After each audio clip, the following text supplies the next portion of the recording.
There's one. Good morning, everyone. Sorry, I know this is very unprofessional of me to act like this. I apologize deeply. I just have to switch between a few things. There's Felice.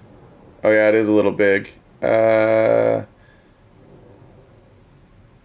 you. I'll get that.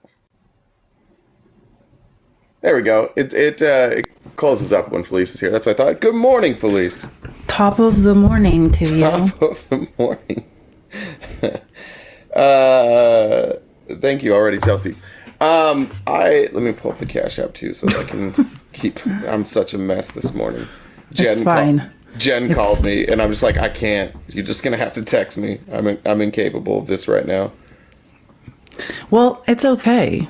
I mean, I think it's Friday, and that's pretty much, we're all hanging on by a thread together. It's Friday. And that's okay. Friday, gotta get down on Friday. Give me 1 second. No problem. Guys, let's tap the screen. I never say that at the beginning, so this is a good time. It's been so directionless without Felice. Love that. You get a follow. What the fuck is that about? I mean, we're just sharing the truth. That's fine. Yeah, you show up all of a sudden. We're just sharing the truth. Yeah, okay. Well, I will say this. I did do my best. All right, so I'm going to try. It says Jones just gave you a shout out for standing in solidarity. So do you want to talk about that? Yeah, we'll do that. Jay's been off the rails. I have been off the rails. I talked to Jones yesterday. Leave him alone. If you guys search #CoinCaught, you can find Jones's video. Essentially, the POC creators are being throttled. Their likes are being throttled. TikTok's system, how it works is when people send gifts, TikTok takes a third, usually like the agency takes a third, and then the creator gets a third. So 66% of the money goes somewhere other than the creator. And so because TikTok's moderation team hasn't done a great job, in a lot of our opinions, of having fair moderation as who they choose, specifically POC creators, to throttle their traffic or to not promote their traffic, we have decided that for the next week, from today until the 9th, that we won't be accepting gifts. So you'll notice on here, there's no gifts. You can't give gifts here. Right there, you'll see that's the Venmo and the Cash App. That will go to Felice and myself if you want to contribute to the show. It is a reminder that we do not make a lot of money from this. We barely make anything from this, and I'm happy as well as Felice to stand in solidarity as somebody who is not a POC creator. I work with one. And it's something that we talked about yesterday. Felice was on board immediately, and we think it's a worthwhile cause. So if you want to donate this week, it'll go to either the Venmo or the Cash App. And I will do my best to give you guys, those who donate, I'll give my best to acknowledge that. I have a second device here with Venmo and Cash App up, and I'll be checking those throughout the show. So, do you want to add anything? Yeah, I'll just add to it. So the point is like, we're not receiving gifts, which, like Jay said, a percentage of that is taken. So it's actually a good thing for us. Like, right, any money you donate to Cash App or Venmo during our show will go directly to us, and also we can stand in solidarity with Jones and the rest of the POC BIPOC creators who are doing this. So there you have it. Hi. That being said, welcome back. It's good to have Felice back. We had a lot of weird debates, and I did my very best to stay on topic, which was almost never happening. Somebody said, Felice, are you expecting No. No. I don't know. I have no idea what you're talking about, so I'm going to go with no. I don't know. Hi, Rob. No. Yeah. There's Rob. I guess... Thank you. I did my best solo. Felice, let's just jump right into it, shall we? Yeah. Yes, let's tap the screen, right? No gifts today, so let's get those fingers working. Carpal tunnel is not far away. And let's see, like, there's so much to talk about. What should we go into first? Do you have a preference of anything? Yeah, I think the first one, Kevin McCarthy. I am all in watching this Republican Party rip itself apart. This makes me happy. Yeah, I absolutely. It's amazing. And I've already, this plot has, like Kevin McCarthy said, when he was ousted as speaker, he had a war chest. Like, and I've always said this about Kevin McCarthy, like, Kevin McCarthy made too many promises to everyone in the House, right? And it cost him the speakership. But what Kevin McCarthy's value was the number one job of the speaker is not like what we see. It's fundraising. The job is to fundraise for all the people in Congress on your side, for all the Republicans in Congress. That's what Kevin McCarthy's job was. He is so connected with K Street and the lobbyists. This man brought in more money for the Republican Party. That's why it's so ironic he was ousted, because the Gates 8, as they call them, the 8 people who ousted McCarthy, most of them were elected by him and his money, and they dared to go against him, like Nancy Mace, Bob Good. So Kevin McCarthy has created an operation and is continuing to fundraise, and his mission is essentially to get primary candidates to primary the 8 people that stood against him. We talked about it the other day too. Like, one thing that this group of MAGA, like, it's absolutely insane. Like, you'll see Lindsey Graham, he'll go on Fox News and he'll beg for people to donate to Donald Trump, right? And people will give. We covered yesterday when you weren't here, but obviously you read it, that like $50 million he's used in donor money to pay for legal fees. Meanwhile, states, that's great, MAGA. Yeah. Meanwhile, Arizona GOP is talking about trying to take a loan from the Republican Party. Like, they're all bankrupt. These other parts of the Republican Party are drying up because it's a cult. So they just give all their money to Donald Trump. And Kevin McCarthy was the person who was able to navigate those waters and make sure that, like, the Republicans were still fundraising. Who the fuck is going to be inspired to get money from or give money to Mike Johnson? What's he gonna do? He's like, don't worry, I'll put it in an envelope because I don't give have it a to bank Jesus. account. Yeah. Give it to Jesus. He's gonna tithe 10% of every donation. Yeah. Like, he'll just take 15% of the top and give it to Jesus. Like, it's ridiculous. No, and he has no connections. Like, that's the thing about being like these far right MAGA people. That's why Matt Gaetz accepts no donations, but it's also hard to get them when you are, lobbying against everything that is America. Yeah. So yeah. It's the continued implosion. I'm sure we saw yesterday, Fox News. Did you put this up there? The new polling? Oh yeah. No. Oh, I didn't put it on my. Yeah, I put the infographic. No, the best. Yeah, on Fox News, they had an infographic up the new polling that basically Biden is 7 points ahead of Trump, or 6 points. Yeah, 50, depends on the poll. 50 to 44. We've been saying, and Biden's team correctly. I think I was still more nervous, but Biden's team has been saying, and they've laid low. They haven't responded to the polls, and they've basically through surrogates said, like, hey, look, we're not that worried. Like, we know what these polls are. We fully expect. They knew what was happening with abortion. They knew the economic numbers that were on the horizon.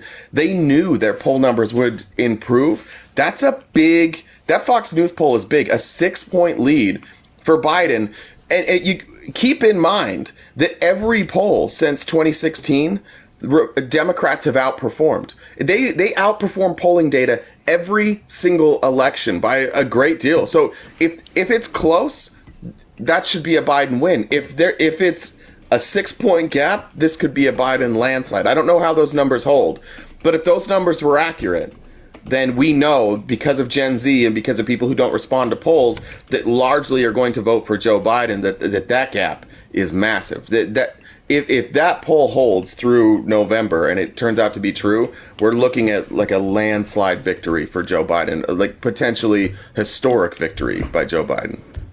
Yeah, and that's the bottom line, and why Nikki Haley is still in the race and is still getting donations.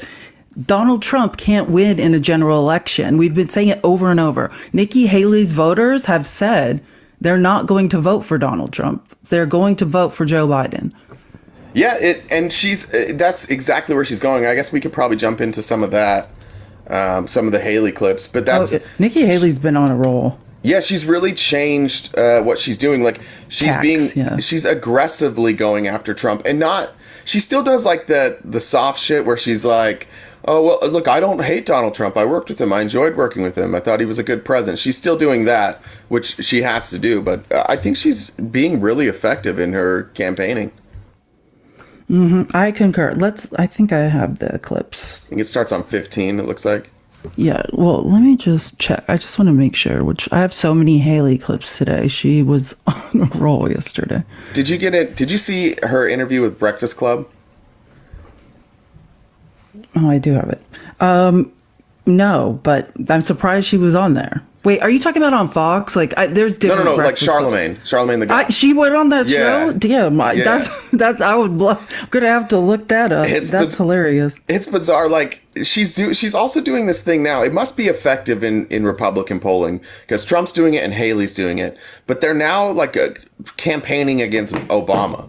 So internally, that must be something that they've found in the polls that works with Republican voters because they're campaigning against Obama. Like Nikki Haley was like, the divisiveness started with Obama. And I thought it was funny because they're like, what do you mean? And she's like, well, once Obama came around, you started seeing things like women's rights and like gay rights. She did not say that. And it's like, yeah, you mean that like... that people were talking want about their rights. Yeah, rights more. That's a criticism. And she's like, I just think a lot of people got turned off by that. It's like, yeah, who do you think was turned off by people talking about women's rights and gay rights exactly. and like Black Lives Matter? I wonder who that possibly could have turned off. Okay, here we go. He can't win independents. He can't win suburban women's, and there's a lot. He can't win independents. He can't win suburban women's, and there's a lot of other Republicans he's not getting. Think about the fact he did not get 43% of the vote in New Hampshire. In the poll yesterday from Quinnipiac, he's down 7% to Biden. Go to... Yeah, there you have that. There's so many good ones. Let's listen to another good clip of Nikki Haley. CNN is reporting today that 2 of Donald Trump's political action committees spent nearly $50 million on legal fees and ended the year with only $5.1 million in the bank. What's your reaction to that? I mean, get ready to spend more campaign dollars on legal fees because those court cases have just started. He's got 2 in March and they go out for the rest of the year. It is unconscionable to me that a candidate would spend $50 million in legal fees. It explains why he's not doing many rallies. He doesn't have the money to do it. It explains why he doesn't want to get on a debate stage because he doesn't want to talk about why he's doing it. It explains why he had a temper tantrum, the election night of New Hampshire is because he wants me out of the race and he wants to be the presumptive nominee so that all of that cash starts going to him and he doesn't have to spend anymore. But that's a reality of a real big problem for Republicans going forward. This is not personal for me. I don't have issues with Donald Trump. I voted for him twice. I was proud to serve America in his administration. This is about the fact that we have a country to save. Beautiful. I know that she's completely turned a corner. Like, I mean, which is good. I mean, she has nothing to lose now at this point. Like, and that's what you're seeing. Well, and the 2 things she points out correctly is that, I guess the one thing, like the debate thing. Donald Trump, sycophants, have always said, like, he's afraid of nobody. He'll speak his mind. He's a great speaker. Everybody wants, like, he'll kill anybody in a debate. And then, he won't do it. It's this thing, like, he's so strong. He's such a strong man that he doesn't have to have his views challenged anywhere. He's so right that we don't care if his views are challenged. Like, the sycophancy, is that a word? Why can't he explain himself? It's hilarious. Like, and he never could debate. We all saw it. He never debated. No, he just was a bull in the china shop. He just got everybody didn't frustrated. Participate in the debate and just yelled like a maniac. And everyone's like, "Oh, isn't that cool?" Well, he didn't actually engage in debate, like speech and debate, but whatever that was. I can't imagine somebody more frustrating to have a discussion with. Maybe David, I think that it's working. And I think the great thing about Nikki Haley is what's working with Nikki Haley is that she's hurting Donald Trump. Donald Trump and the Republican Party will never recognize that he is going to cause them the election, or cost them the election. He is the problem. He is the part of the Republican Party that moderates can't get behind. He's the part of the Republican Party that is driving people out. I don't know who he's bringing in at this point. I think anybody Donald Trump is bringing in, he's brought in. And even going out and picking up people like Joe Rogan and Patrick Bet-David and Kid Rock. By the way, I saw a clip Ted of Nugent and Sarah Palin. Sarah Palin, what's going on with those two? Did you see Jesse Waters trying to criticize Taylor Swift? We'll get to the Take Back the Border convoy. Yeah, we'll get. And Taylor Swift derangement syndrome is going strong on Fox. Yeah, these people are out of their minds. Jesse Waters is like, they can keep Taylor Swift. I didn't even put. I'd rather have Kid Rock. He's such a delusion. He said, "I'd rather have Kid Rock than Taylor Swift." No, but you and Donald Trump and Jr. can hang out and listen to Kid Rock. Yeah, all 12 of Kid Rock's remaining fans. Well, just that one song he had with Sheryl Crow was all right, and then it's all downhill from there. Don't sleep on Ba with Ba or Cow. Oh, no, please stop. Cowboy. No, we're not doing that. Well, I want to, as long as we're talking about Donald Trump wasting money and all this, I just wanted to highlight, there's a really good New York Times article. It pretty much, the title says it all. How much cash did Ron DeSantis burn through against Trump? The Florida governor's well-stocked. It's such a, if you want to get into the campaign finance disclosures came out. That's why all this information is coming out about everyone's campaigns. 2023 ended, and now the reckoning, the forensic accounting of the campaigns is coming out. And it is wild. First of all, if you want to see why we have to get dark money and super PACs out of elections, just read this article. This man basically allowed a super PAC to run a campaign, strategy and all, which is supposed to be, talk about walking the line of campaign finance violations. Because people upper echelon people are ever held accountable for anything, I assume nothing will happen. But if any of us tried to do something like this, we'd probably be charged with something, because it's so wild. This man burned through $150 million just in Iowa, $150 million. He refused to fly, he only would fly private, such crazy things. Well, I wonder at what point do these Republican donors get sick of it? At the end of the day, they're capitalists. They want something for their money, and they're getting nothing for their money. That's why they took all the money away, and now Nikki Haley gets it. The billionaire donors are you blew through $150 million. You can't have any more, and your face looks weird during debates. He wasn't, but they should have known that. If you listen to anybody that worked with Ron DeSantis in Congress before he was a candidate, they were all saying this. You have never seen this guy debate. It's so weird. Well, remember that clip can't be a candidate. He can't even talk out loud unless he has a script. Everybody knew this man was incapable. Do you remember that clip coming out with Matt Gaetz? Matt Gaetz just desperately trying to get Ron to be able to debate, and he was the opposition, and I don't remember, I can maybe find it, but Ron gets so mad at Matt Gaetz. He's like, they're not going to say that. They're not going to. Yeah, Matt's they're going to say that. He can't do debate prep, and he's back in his element in Florida, where no one questions him. He has fake pressers every day with determined questions that he knows the answer to. That's the way it's to go. Absolutely ridiculous. Going after. Listen, they spent $150 million on Ron DeSantis. Back me? Are you joking? You know what I mean? If Ron DeSantis gets backed with $150 million, we should all be to run for president. Who would have done a worse job? No one. What does that say about what the Republican Party has to offer? Because Ron DeSantis,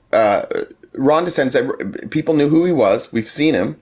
We've seen him debate. These donors have seen him. They know who he is. But they saw what happened in Florida in 2020. They saw that election, or 2022. Yeah, 2020 and then 2022. And they thought I think hopefully they couldn't have looked at any polling that said Ron DeSantis will work outside of Florida, because no polling said that. Ron DeSantis wasn't going to do well outside of Florida. The issues that he was going to campaign on weren't popular outside of Florida. But it was these billionaires are so hopeful. They imagine all you want is for Donald Trump not to be the nominee, and your choices of people are Nikki Haley and Ron DeSantis. That sucks. And I wonder at what point they recognize that there are no more stars in the Republican Party. There's none.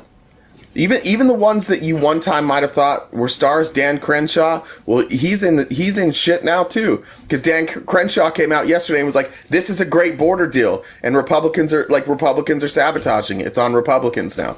That's Dan Crenshaw is so on the fence with me. Like, there are days when I'm like, okay, Dan Crenshaw is making sense, and there are days when I'm like, what the is this man saying? Yeah, it seems like has he lost his mind? It seems like he just looks at the world just through one eye. Like he won't use both eyes to look at the world. I don't. No, I don't. Stop it seems That's like horrible. Oh, he remember when he attacked Jesse Waters for the unusual whales report? Like, don't blame Jesse Waters for reading the freaking insider trading report out loud. Like, you're the one that's on it. Yeah, be upset at And I guess as a Republican, you're used to that kind of protection. You're used to that kind of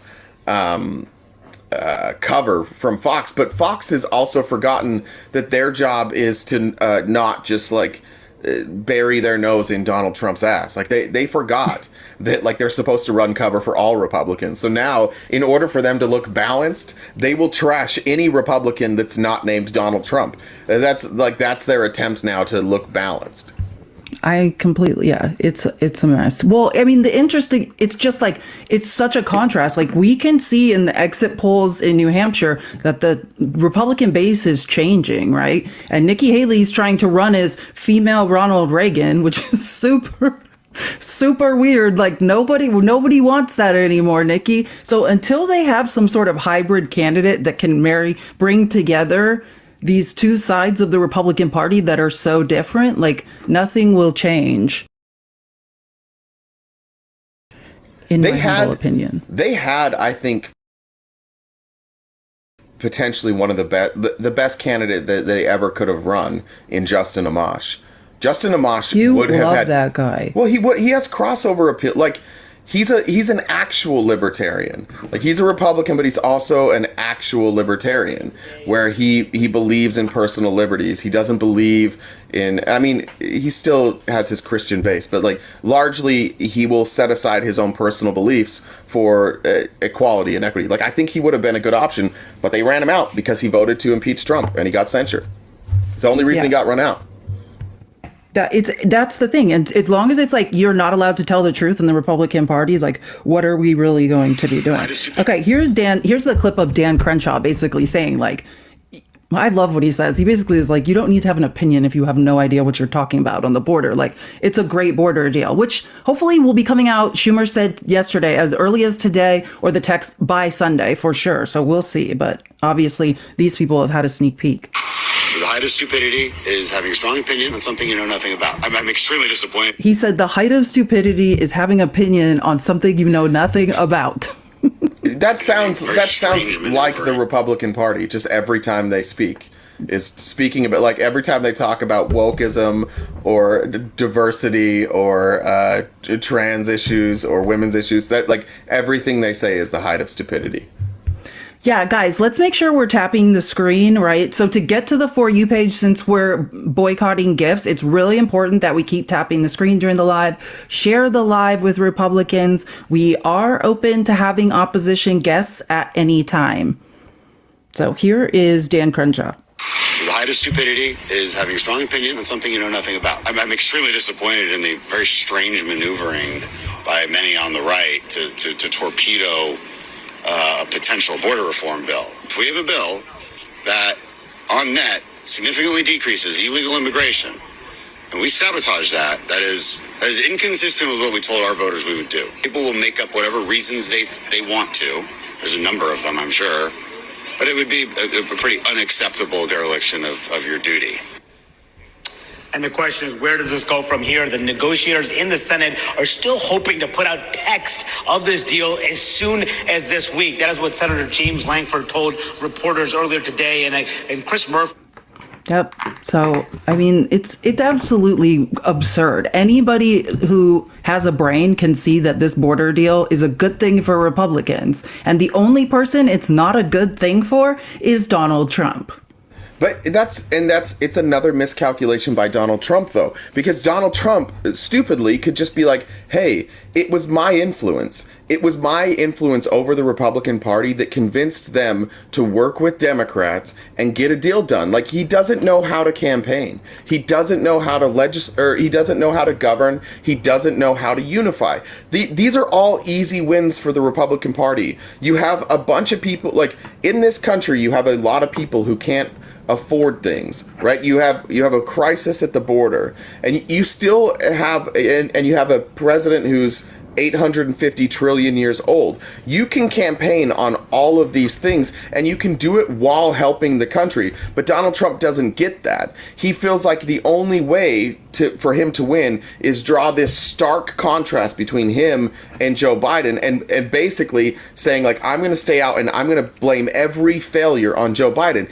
Donald Trump had the opportunity to bring people together, to get a deal done, to look like he cared about the country, like he was putting the country before everybody else, which may have swayed some of the Republican voters who have left the Republican Party or who are saying, like, I'm a Republican, but I'm not going to vote for Donald Trump. He had an opportunity to mend those fences, to build bridges, and he didn't, because he doesn't actually know how to govern, and he doesn't care about our country. He does not put our country first. America first, my fucking ass. It's Donald Trump first every time. And this proves it over and over and over again. He could have a win here. He could have a win, and we could have a win. We could all have a win together, and people would be forced to give him credit. They're not gonna. He's not going to do it. Yeah, he absolutely is not going to do it, and that's the point. Like, right? It's never MAGA doesn't care. That's the most interesting thing, is that they don't care. Like, if you don't expect your legislatures or your candidate for president to work for you, I mean, okay, they work for him full time and give him all their money, and he does nothing in return. Do you know what I'm saying? They get nothing in return. They work full time, give all the extra money they have to this man, and in return, they're like screaming, like, do something about the border. And he's like, no, that we don't want to. Even though I campaigned on that's the most important thing. Big blocks here. Yeah. Yay! We haven't talked to you in a while. What's going on? Guys, just real quick again, this Venmo and Cash App, because we're doing CoinCot and boycotting gifts, we are just accepting gifts directly to Venmo and Cash App, and then it goes to both of us. We'll split them later, and we appreciate that. Oh, and do you want to explain what CoinCot is? Because, again, people in the comments were asking. I can't hear you. Are you muted? I'm muted. Yeah, sorry. Okay. Real quick.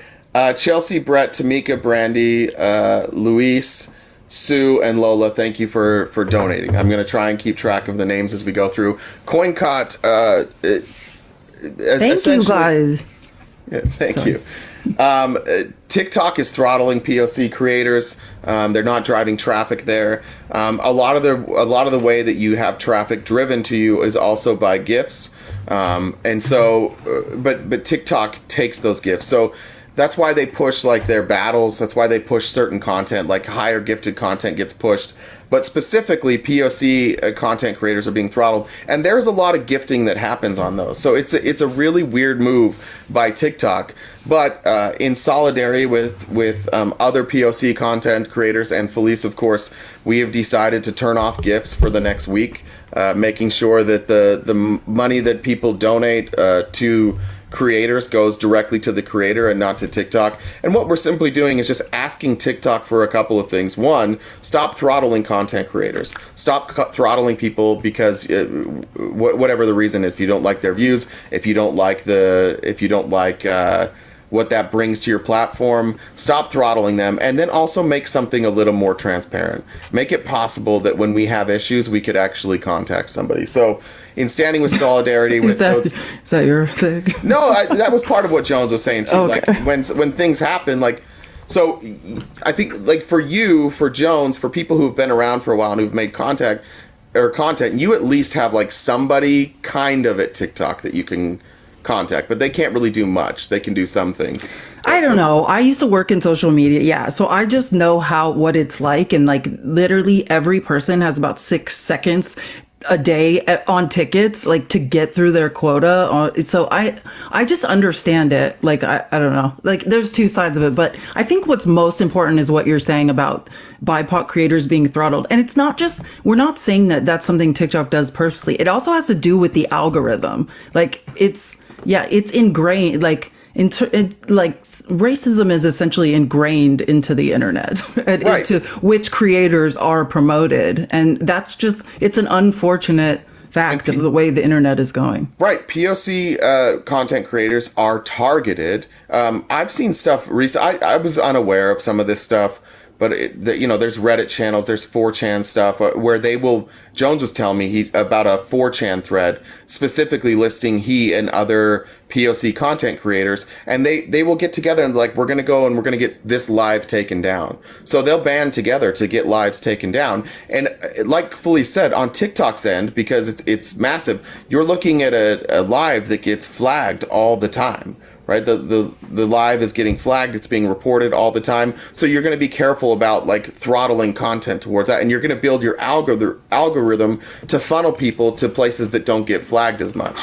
And so it's definitely a problem inside the algorithm. I don't know if anybody's accusing TikTok of purposely going after POC creators, but the way that the system works, it does hurt POC creators.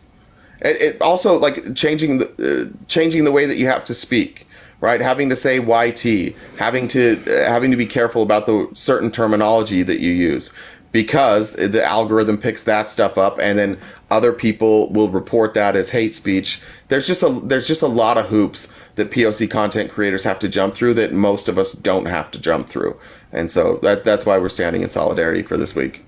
Well said. Well said. I concur with those statements.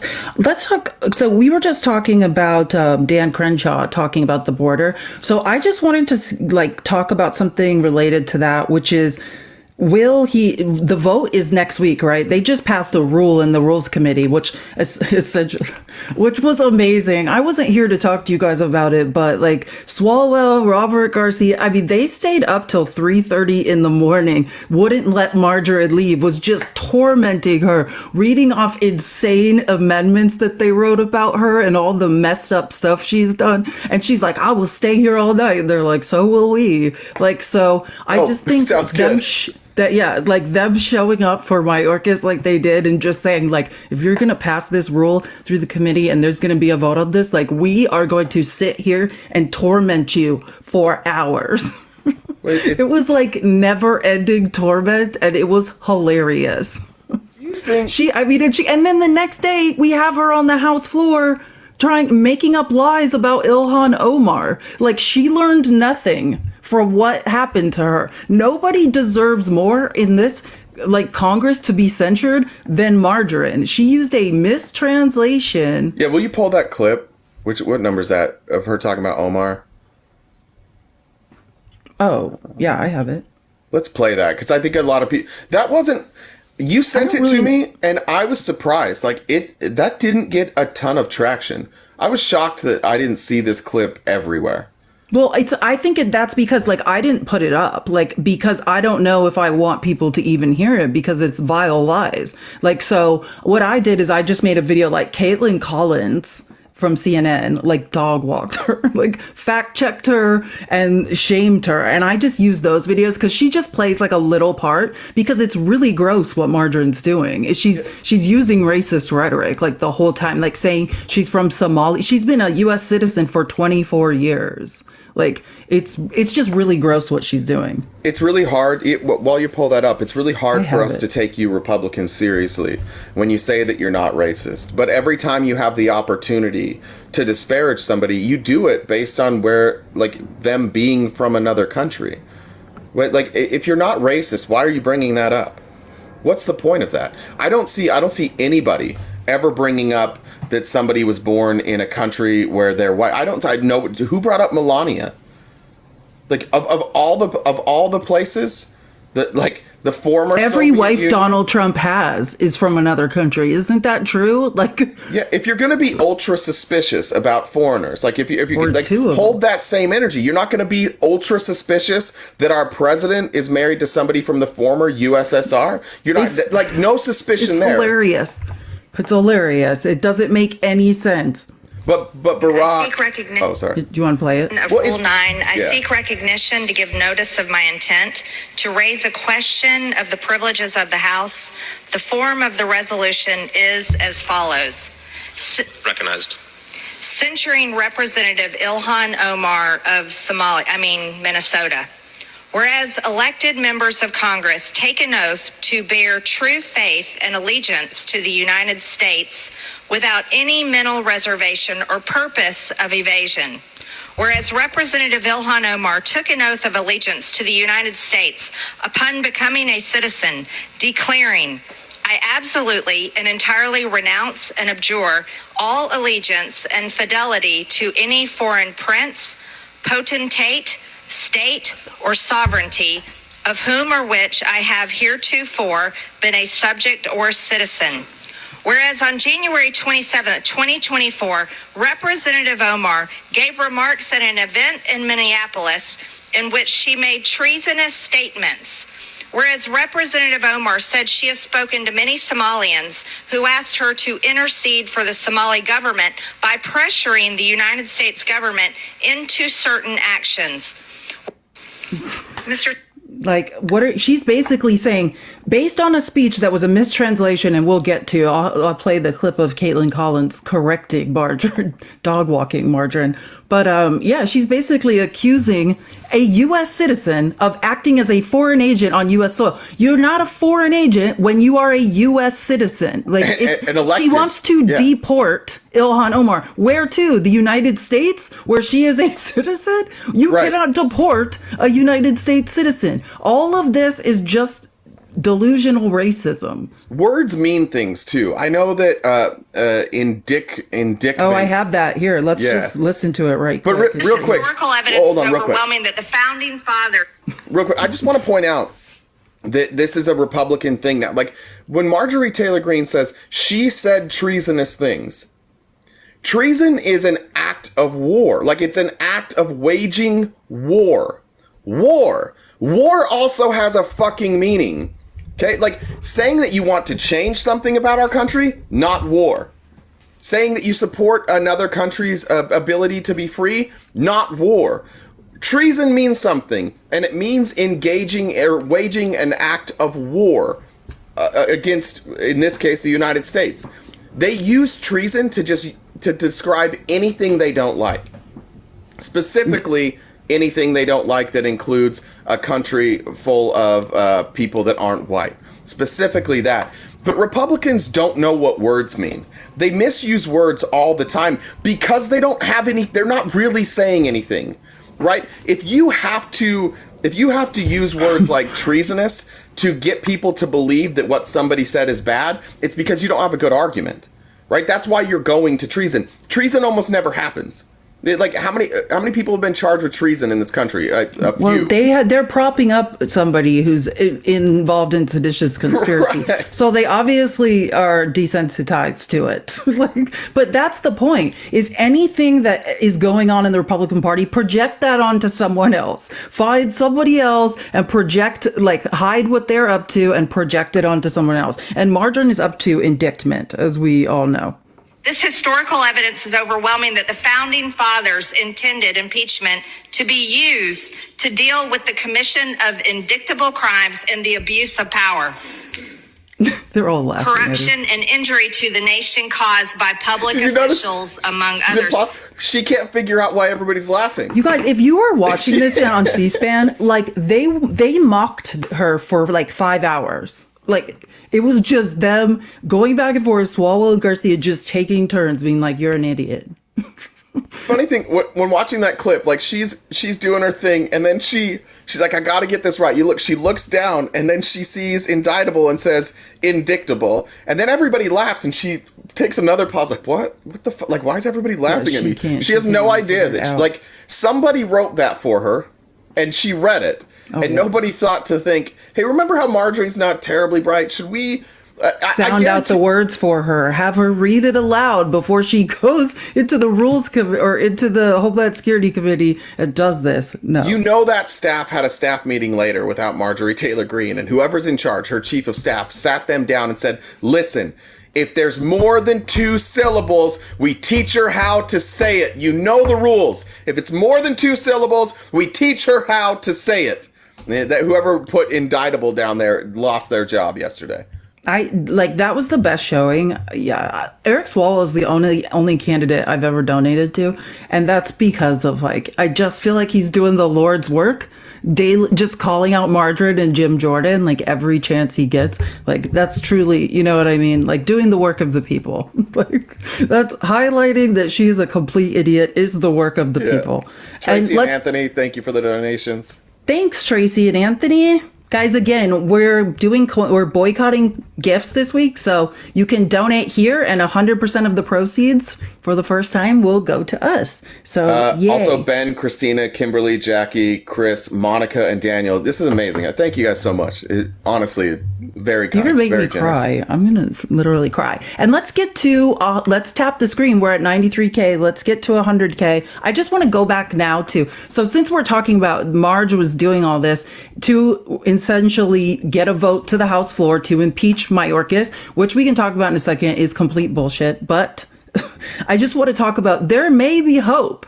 Right, because the Republican majority, thanks to people like Kevin McCarthy, has been decimated. Right, there's very few people left, and Ken Buck went all over the media yesterday.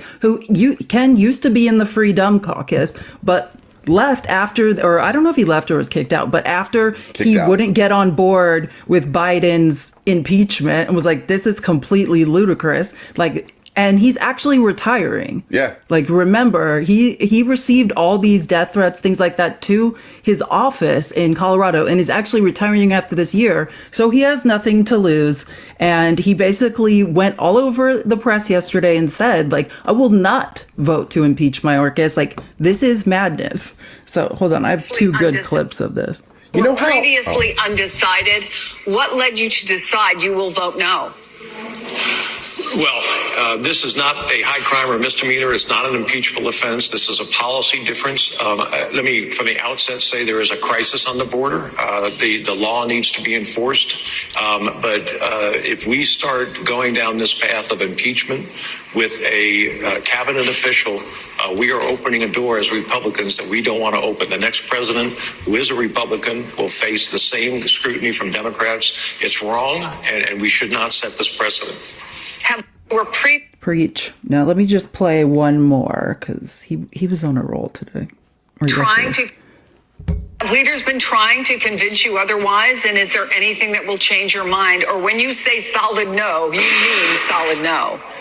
Yeah, I'm not changing my mind. I have met with Chairman Green from the Homeland Security Committee. I have met with the staff. I have talked to outside constitutional experts. I've talked to former members of Congress about what this would mean for Congress. I believe I have done my due diligence, and I am standing firm at this point on this. If there's some new evidence, I'm happy to look at it, but I don't believe there will be.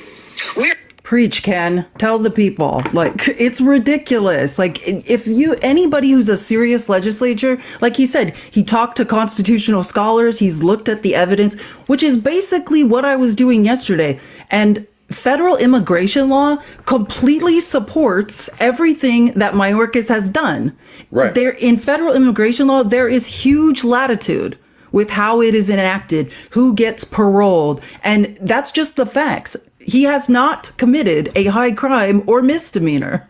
Well, that again, Republicans don't know what words mean. They don't know what impeachment is for. They didn't have a high crime or misdemeanor for Joe Biden either. He's being honest there. Like Republicans now get upset and think that policy differences are crimes, and they will reach like the shit in Texas, what they're doing with Mayorkas. Like they will dig and try and find any reason, and then they'll just stick to it. They'll stick to this idea that like what Mayorkas is doing is unconstitutional, that what the National Guard is doing is unconstitutional, and they never win in the courts. The courts never uphold what they say. There's never a ruling. Eventually, they just drop it. And I think, like, I know that Republicans largely are a group of very stupid people. But there's enough people that are Republican that can read that, like, this is turning them off. It's a shame Republicans this is one of the last sane ones is leaving Congress. Like anybody who's sane and does any research on any topic is leaving. So you guys are just going to be left with the nutbags. Yeah. Get ready for the Republican Party to continue to get smaller and smaller and smaller. At this point, I don't know what changes it. Even Trump leaving, like I don't know that changes it. They've gone down this path now where they've completely insulated themselves. They've completely insulated the facts. They've completely insulated the narrative. They've made everybody who disagrees with them their enemy, and it gets smaller and smaller and smaller. And I think that this is the first time in history I see on the horizon that there's a potential, I've said it before, for a third party. Because the Republicans are so bad at this. They are so goddamn bad at this. And then they're like, you know what'll fix it? If we give Marjorie Taylor Greene a microphone. That'll fucking fix it. A woman who can't read the words on the paper. That makes perfect sense. I wish you would have left it to just a woman that can't read. Yeah, well, I mean, it's embarrassing at this point. Like, there's nothing left to say. Like, there's nobody who's even making points anymore. It's just you have to have, the Republican blind faith. Like, that's where we're at now. There's no evidence. You just have to say, I'm on board with crime. Like, that's fine. I don't care about anything. I'm closing my eyes. I'm looking down and I'm just going to vote. Like, let's play, like, another thing I want to play. So yesterday, Hakeem the Dream, you guys know I love Hakeem Jeffries. He's looking very presidential on his weekly Thursday press conference I watch every day or every week. He was dragging the extreme MAGA Republicans. I never get bored of him attacking them. Performative politics and political stunts from our Republican colleagues. There are a whole host of issues that we could be working on together. The economy, affordable housing, public safety, national security, the challenges at the border. Extreme MAGA Republicans have chosen to spend the week focused on Secretary Mayorkas and Taylor Swift. That's their agenda. It's performative politics. Marjorie Taylor Greene, who's one of the ringleaders of the extreme MAGA Republicans, is on the floor right now. Not trying to solve a problem for the American people, but once again to bring another frivolous censure resolution designed to inflame and castigate and further divide us. Don't we have enough division in America right now? Don't we have enough challenges that we should be working together to solve? But all we get from the extreme MAGA Republicans are political stunts and performative politics, and it's a shame. Questions? I love that. At the end of every speech he gives, which are always spot on, he's always like, questions? His press conferences are freaking premium. I do have to listen to him on like when it's YouTube. I usually do like 1.2 or 1.3 speed. Oh yeah, he speaks really slow. Slow. That's so funny because I was gonna make I was actually gonna play the TikTok I made because I speeded it up. I know he is, but he's a clear speaker, and I think he actually memorizes things. Like I don't know, remember if he basically wrote a rap for like when McCarthy was elected speaker and like recited like, I mean, I was like, how is he memorizing this? He memorizes things. If you look, he never reads off a piece of paper. He remembers things through cadence. Like it's the rhythm of which he speaks that he remembers, because this man is never reading off a piece of paper. Like it's super impressive. But anyways, the thing I love about Hakeem Jeffries, obviously he's brilliant. But Hakeem Jeffries is always on point as far as like what the role of either the majority or minority leader's role is, right? Their job is to unify.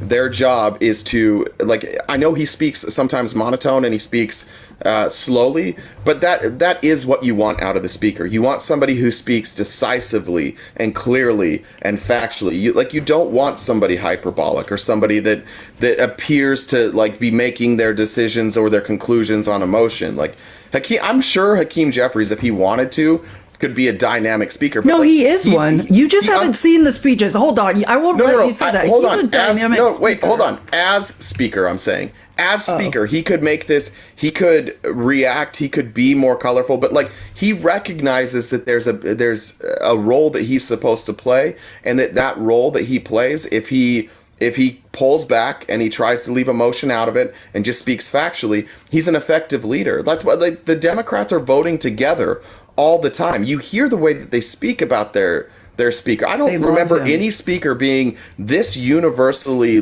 loved and praised. Yeah, all the Democrats love him. We all do. Yeah. He's one of the best minority or majority leaders I've ever seen. Like, well, you see him pull his job as well as anybody could. You see him pull the far left to back, in, and you hear AOC talking about Hakeem Jeffries, like saying we don't agree on everything, but like. I understand like how unifying us and working together is the way forward. And like, that's what's clear. And the interesting thing about Hakeem Jeffries also, when you saw him with Kevin McCarthy and now with Mike Johnson, like he also supports the other side. Like he is friendly. Like Nancy Pelosi was famously, she tormented the Republicans. Like, and Hakeem Jeffries has a very different approach. Like, hey, you want to take a meeting? Like, do you want to work together? Like, I'm interested in staying up to date with what's going on with you. And any way I can, like, I'll help you, right? So it's a difference in strategy, but yeah, it's one that I like just always, being against whoever is Republican speaker, now it's Mike Johnson, might not be soon. According to what's happening, Mike might be leaving soon, but they are under replace him. Yeah, they're under extreme duress. You know what I'm saying? And so Hakeem Jeffries supporting them is the best strategy, in my opinion, because these are people who are backed into a corner and cannot win. Oh, and by the way, I just saw in the comments, someone was asking if I have a Cash App or Venmo to gift since we're boycotting gifts. These both will go to both of us and then we'll split it. So yeah, just drop off your donation or gift here and yeah, it will come to me. Felicia will get 51%. That's how we'll do it. I know it should be high. I know that most of you guys would rather it be 95.5, but I'm going to settle at 51.49. We'll do it that way. That works for me. Can we talk about Junior really quick? Can we just pivot because Junior is insane. He's having a tough time. Junior's crazy. Junior's doesn't even. He's not in reality anymore. He's so far lost, and he's so he's on such an emotional roller coaster that he's almost become like a figure that I pity. Like I every time I see him speak, it used to sometimes like make, oh, you're an idiot. I don't even think that anymore. Like I'm mostly just sad for him. Like this sucks. Like this is your life now. So many dumb things. Yeah. I just can't even like, and he just goes on Newsmax and just is like, I mean, he's an ultimate projector. So first he says this, which is like just absolutely ludicrous. Like. Well, listen, I think it's laughable. I don't think there's anyone who's actually being intellectually honest that wouldn't say that regardless of age, Donald Trump has far more energy than Nikki Haley, is far more intelligent than Nikki Haley, has real world experience, unlike Nikki Haley, in terms of getting these things done for the American people. And what's really, well, she's a former governor. She's worked she worked as a UN ambassador. Well, Donald Trump is a criminal who literally all of her experience comes doing this job. All of her experience is related to this job. Most of Donald Trump's real life experience doesn't help him a goddamn bit when he's trying to be president. Like, most of it didn't help. But Nikki Haley's, first of all, she's smarter. Second of all, she has more energy. And third of all, she's more qualified. Everything he said was wrong. Yeah, that's the point. This is all lies. But now we switch into delusional projection. So while I play this clip, that was the same part. That was but yeah, just imagine now when I play this next clip that Junior is talking about his dad. Okay, in reality, he's pretending to talk about Fauci. But tell me if what he says sounds. It's literally his father to a T. It's kind of disturbing, psychologically. Because we're ruled by idiots. They're great at being bureaucrats. It's sort of like Anthony Fauci. He was never a good doctor. He was certainly never the best doctor, but he was the best bureaucrat. If someone got in his way, he'd figure out how to stab them in the back and make them a non-entity. He learned how to work the media and the press to make it seem like he knew what he was doing, despite a 40 years of failure within his career in the field of medicine. Is that not Donald Trump? He just talked about his dad and just inserted the name Anthony Fauci. What are you talking about? That doesn't make any sense. Raise your hand if you knew Anthony Fauci before COVID, because I sure didn't. No, I'm sure I had seen him. I'm sure I had heard his name, no one did. He was so. But in the medical industry, in the medical world, just as someone he's extremely successful. Right? Not talking about bureaucrat or elected positions. Just the man is intelligent. Period. Yeah, but when he says he used the media. The reason he was in front of cameras... accusing him of... Yeah. He was in front of cameras because Trump trotted his ass out every time. Because Trump's like, this is you. He used him as a human shield. Yeah. Yeah. Fauci wasn't asking for press. You know how I know that? Because when Fauci left... first, when Trump left, you didn't see Fauci near as much. When Fauci retired, you don't see him nearly as much. If this person was really about his media personality and really about the fame, wouldn't he be on wouldn't he be on CNN now? Wouldn't he be trying to be somebody who's making a name for himself? No, he's trying to go away. The only reason he's a household name is because Trump trotted his ass out there and then found out real quick that half of his 75% of his party was dumber than he thought, and then he's like, oh shit, I can't actually, I know this is the guy that I think should lead the pandemic response, but 75% of my party doesn't believe in science, so now I've got to distance myself, but I still want him to go out there and take the bullets, and he probably trusted Fauci, so he wound up in this weird position where he's like, oh no, the Republicans are dumber than I thought. But that's the only reason we know who Anthony Fauci is. You've never heard his name until a bunch of anti-vax people got elected to Congress. Oh, and here's something that I actually appreciate Junior doing. So the third clip is now which of course was going to happen, right? Now they're scared of RFK because he's pulling votes from Trump. So now the person they were all propping up and telling Democrats to vote for has become a problem. And it's hilarious. Listen real quick to before Junior. You play that, just to clarify, I'm not saying Anthony Fauci wasn't accomplished. I'm not saying that he didn't accomplish things. I'm saying that 90% of America couldn't have picked him out of a lineup. And if you said Anthony Fauci, most Americans wouldn't have known. I don't think that's an indictment on him not being effective at his job. I'm just saying that we didn't ever polarize his job. He was an afterthought to most of us, despite the fact that he was doing good work. Science isn't polarizing. That's the thing. It's discovery, right? It's not, it's for everyone. If you believe in evidence-based science. Interesting. I saw it sort of started 9 months ago. He was appearing in my social feeds from people I don't follow, but they were force feeding it down there because I think they were trying to create, a crudgel to Trump, someone else. But the reality is RFK is a radical liberal who happens to be anti-vax. That may be the one policy where he leans a little bit right. But he was for open borders for his entire life. He's against farmers. He was a radical environmentalist. He was super anti-gun. You know, he says he's changed his mind. He's changed his mind on everything that he did for decades. Everything magically 6 months ago. I don't believe that. So, you know, he's a phenomenal alternative to Joe Biden as a Democrat, but he is a radical Democrat. Again, the only place where he's historically ever different from anything coming out of the Biden administration is that he's anti-vaccine. That's not enough. I think once people look at the record, it will speak for itself. So I think he's a great alternative as a Democrat. You know, maybe if people want to vote that way. But if you're going to vote for RFK, I see he's trying to get libertarians down. Like, again, he's anti-vax, but literally everything else would not be libertarian. But, you know, it's all part of the machine to try to stop Trump, as far as I'm concerned. And again, I think he's certainly a better viable option, than Joe Biden for the Democrats. But he's no conservative. Let's not kid ourselves. It's hilarious because, first of all, RFK's campaign was funded by Steve Bannon and his patron, the guy. Yeah. It's hilarious to say like that this is a Democratic plot. It's absolutely not. You guys created a monster and now he won't go away when you guys want him to. And he's pulling libertarian votes. It's hilarious. You created a monster and he won't go away. The only way that that he is a radical Democrat, like the only radical ideas that he has are his right-wing ideas.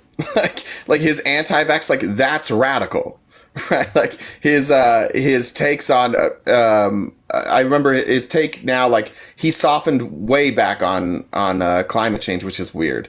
Like, I don't know if you've seen. Well, he's trying to pull libertarian. That's what he's doing. He's trying to like pretend he's not who he was. Like, yeah, I agree that he's being performative. It's like RFK was an environmental, like climate crisis was his thing. Yeah, now he has to say like, yeah, it's real, but like the solution is we should all just like the government shouldn't be involved in it. He's taking that libertarian route. Yeah. I do want to bring up real quick, just because I saw it yesterday. It was a viral video around of Robert Kennedy saying "wow" on a TikTok of like this girl just like shaking her ass. He did come out, and it makes sense, actually. I saw that, and I was like, interesting. His comment makes sense. I do think he's telling the truth. He said the TikTok comment in question was made in 2022, long before I ever had a TikTok account. This comment now appears on my account because the account was previously owned by one of the campaign's young social media managers. So when they created an account, probably to get traction, rather than creating a new account, they just took one of their social media managers and changed the account into RFK. And so there's comments of him like, or from him commenting on like girls' asses on TikTok. I do believe that. Professional. But what he said is basically that like he didn't have 1,000 followers. He wanted to be able to go live. One of his staffers had 1,000, and so they took over that account. But that was kind of funny.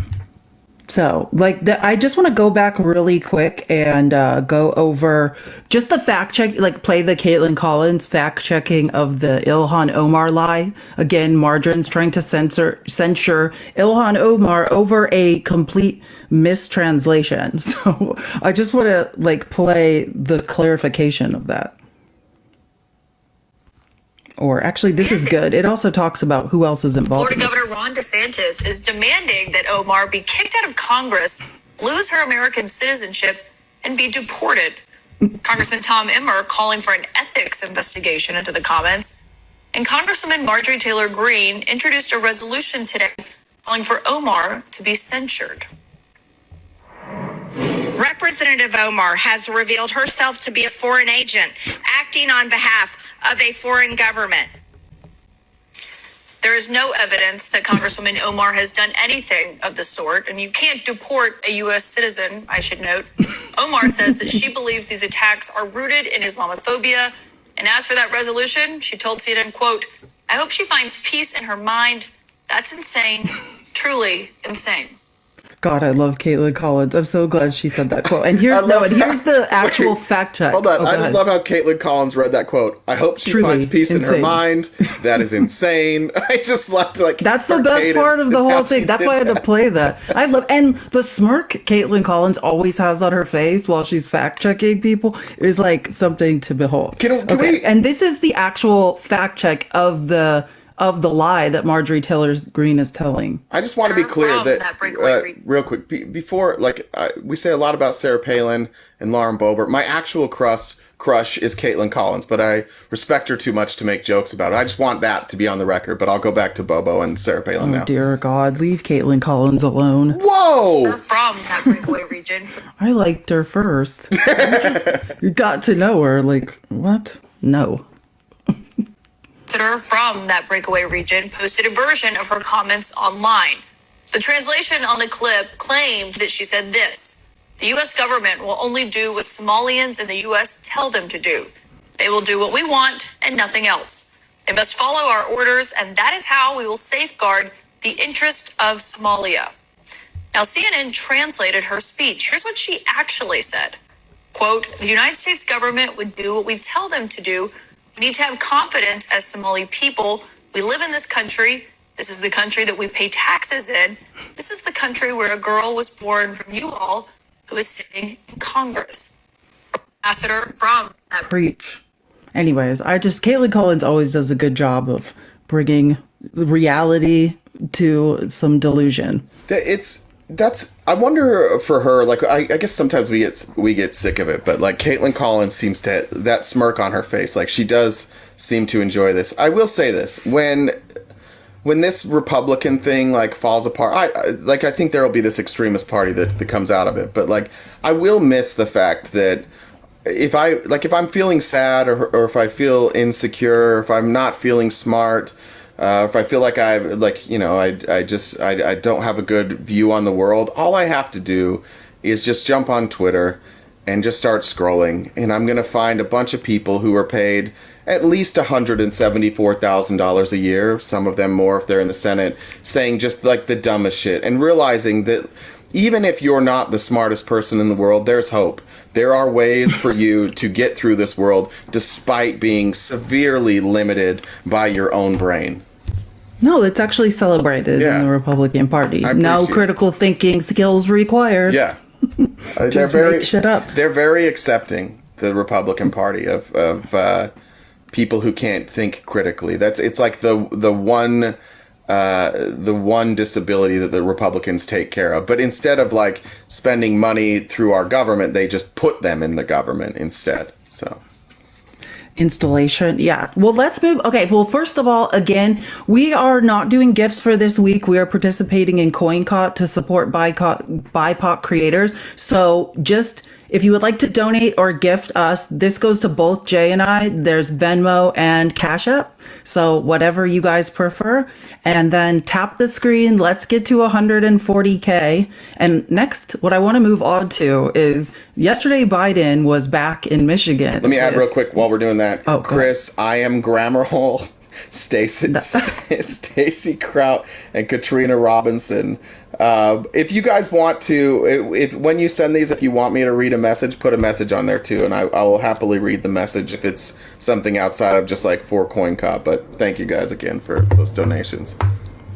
Okay, and so Biden was back in Michigan with UAW President Sean Fade, and they were putting on a show. Like, I love this. So Biden is just they're in front of a bunch of union workers, like a kind of a just cool fireside chat, and they're standing, like Biden and Sean Fain are standing next to each other, and like, listen, Sean Fain, can we hire this man for the campaign? Like, can he just follow? Yes. Can he run? Yeah, I think he's amazing. There's one plan we have going forward, and that's to keep Joe Biden as our president.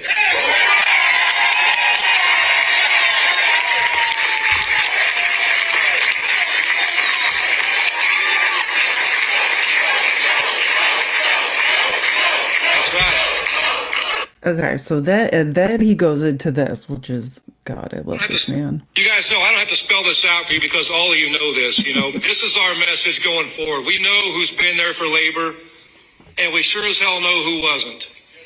It's a very clear choice in this election. It's a very simple choice for all of us in this election. You know what the hell is going to happen if this man's not president, because we've seen what happened. Labor went backwards. Working class people went backwards. The poor went backwards. Everybody suffered.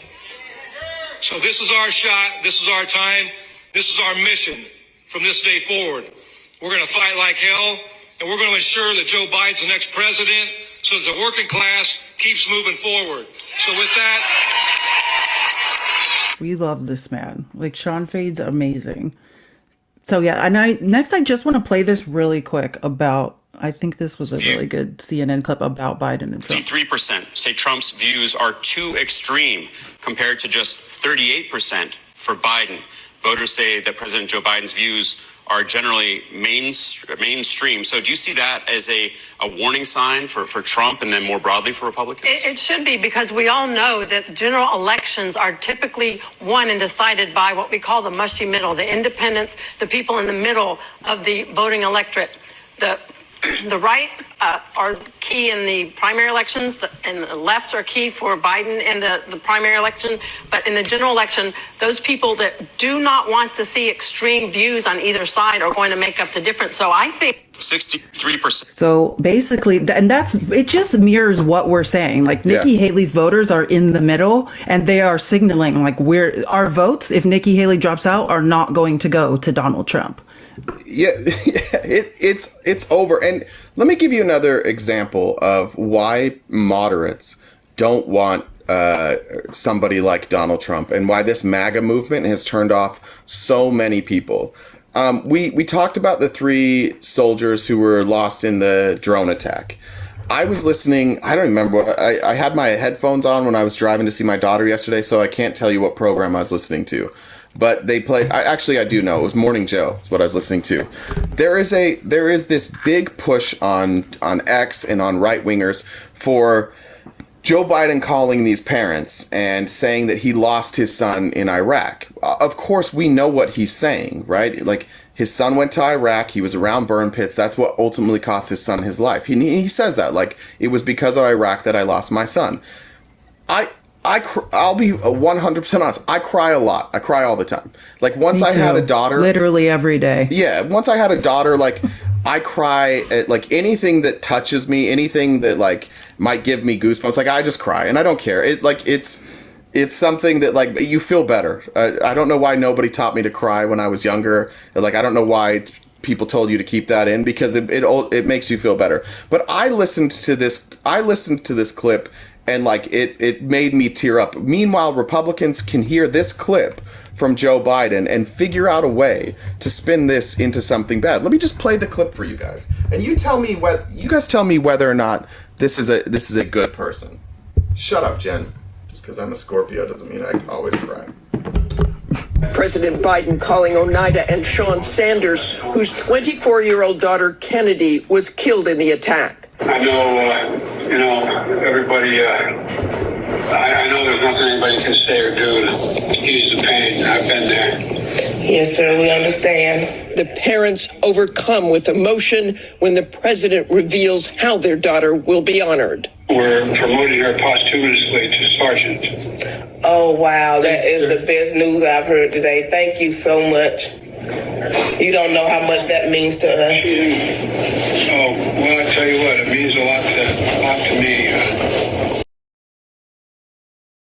My son spent a year in Iraq until I lost him, and I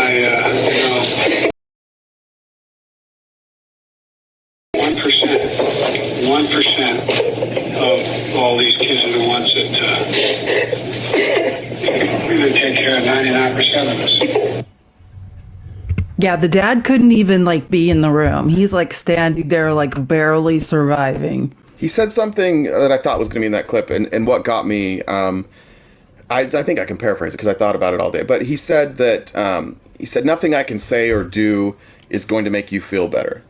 This is something that will live with you forever. He said, but one day you'll walk past a park, or an ice cream shop, or you'll smell a familiar smell that reminds you of your daughter, and you will smile before you cry.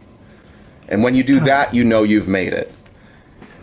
he started the phone call with this isn't President Joe Biden. He said, this is Joe Biden. Like, Joe Biden, and this is what's frustrating for me as an American, as a human, as somebody who, like, I legitimately try and see the best in people. We get criticism for some of the right-wingers we bring on here, and the criticism is that we sometimes see them for what we hope they are rather than what they are, and that may be true. But Joe Biden is calling these parents and saying these types of things. And right-wingers are so lost. These MAGA folks are so lost in their own hatred and in their own desire to believe that they're in this philosophical, physical war, whatever kind of war that they think it is. Like, they are so lost that they can take a moment like that where Joe Biden is calling to thank the parents of a fallen soldier while he himself is the parent of a soldier who died because of what happened when he was in Iraq. It's a parent who has lost 2 children and a spouse to things that were beyond his control, beyond his children's control, beyond his spouse's control. This is a person who's dealt with a lot of grief. Calling somebody else who's dealing with grief, it's his role as the president to do this, and yet MAGA folks still find a reason to criticize him. Like, and look how far you had to dig to criticize him. You had to take some, the answer. You know what he's talking about with his son. You all know why his son passed away. Everybody does. And we all know it's because of what happened in Iraq. And you guys want to misquote that. You want to misrepresent what he's saying so that you continue your hatred, so that you can just be pissed off, so that you can continue to believe that Joe Biden is a bad person. Joe Biden might be the most uniquely good person to be president in my lifetime. Like, it's hard for me to find a spot in Joe Biden's character and say, like, Joe Biden doesn't have character. He's gone through hell. He admits he's wrong. He changes his mind when he's wrong. He works with others. He legitimately seems to care about people. The people he works with say that he cares about them. The people he works with sing his praises. And it wasn't until MAGA came along that Joe Biden was the devil incarnate. And that's what's really sad, is that for whatever, if you don't like him as president, you think he's too old, you don't like his policies, fine. But at some point we have to stop pretending that people are evil because they think differently than us. That's not okay. Yes, that's absolutely right. But I mean, they're always going to pick at something, and it's ridiculous. But the thing is, and the problem with MAGA is that it's so foreign to them. They don't understand. Like, the true test of a man is being able to show vulnerability. Like, that's the hard part, is can you be vulnerable, show you're vulnerable to another human, and show empathy. Like, that's how we're all going to connect. That's how we're all going to work together to succeed. And like, that is what makes his ability to empathize with others is what makes him a good leader. Like, Trump cannot empathize with anyone. He cannot put himself in another person's shoes and understand their situation. It's impossible. Yeah. Anyways, moving along. Yeah, let's move on past that. Yeah. Yeah. I was going to say, like, a couple clips I want to just 2 little things.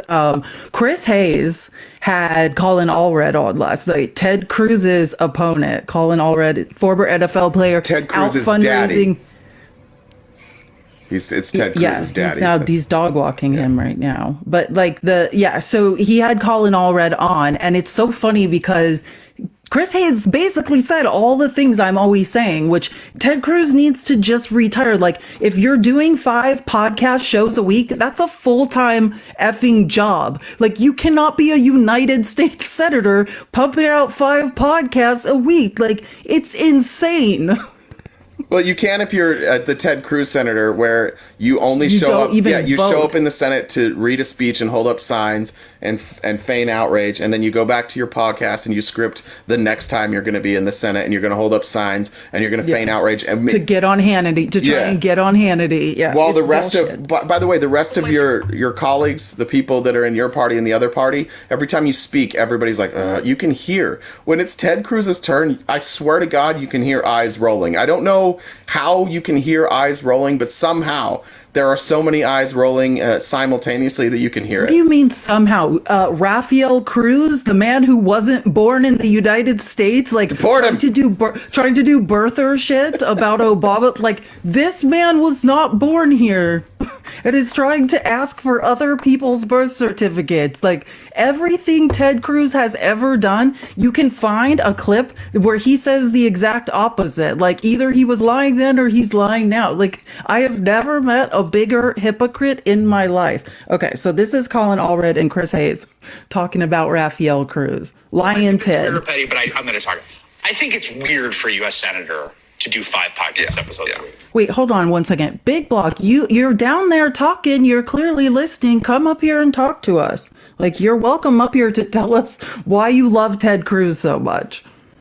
I think this is weird or petty, but I'm going to talk.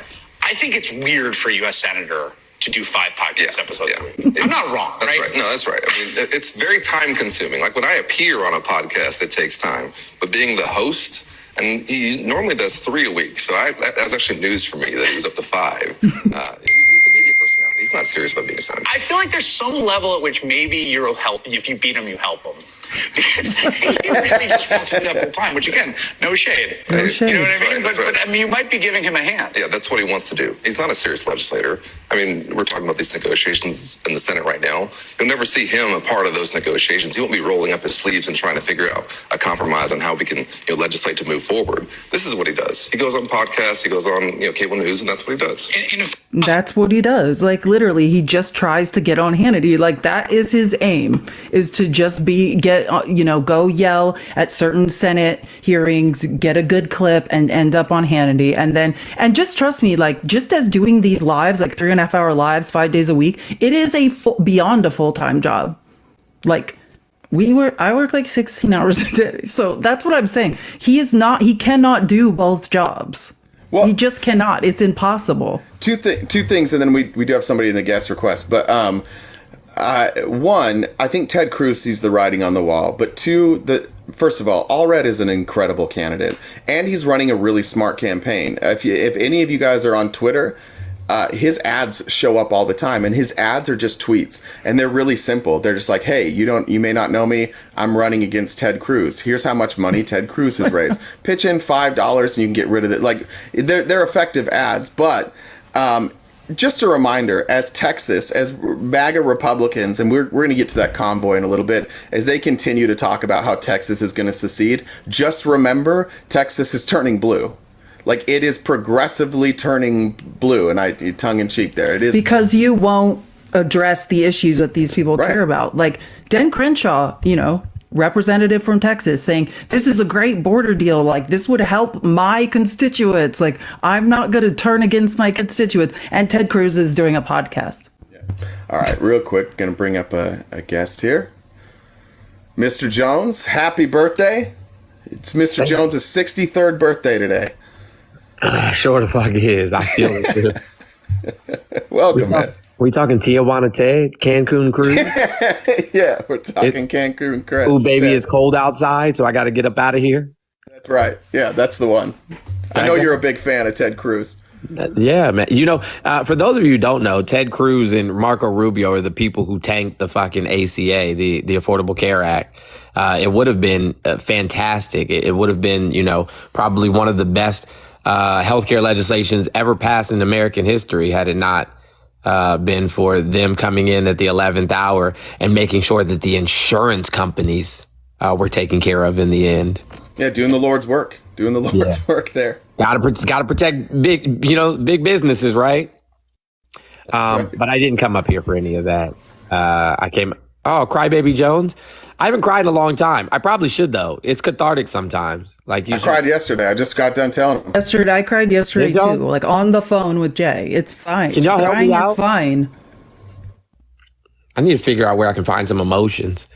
I think when you get my age, like the tear ducts dry up and you've seen all the, listen, I grew up in an 80s Washington DC crack era. Okay. Like I'm hardened, like steel. Yeah, I didn't. I'm soft as baby shit. I don't even care. I'll cry. either. Like I was raised in an extremely adverse environment, like, and I didn't cry for like the first like 2/3 of my life, and then I almost died, and then had 4 years of intensive therapy to get to this point where I realized like, oh, I'm regulating my emotions. Crying is good. Yeah, I don't have any aversion to crying. You know what I'm saying? I've cried on lives before. I have. It's just not something that happens often.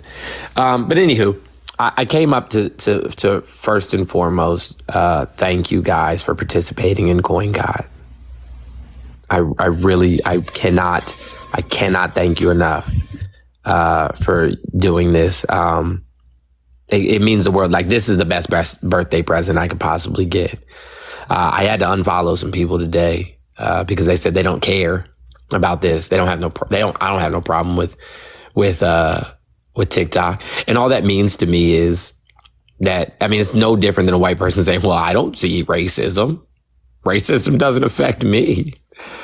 And so I really do appreciate you guys for doing that. And the reason that we're doing this is because way too many people, and I want to say that even people like yourself, RTP, catch strays because of this.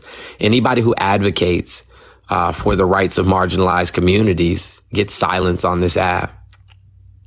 And so, hey guys, if you want to support me in any way for my birthday or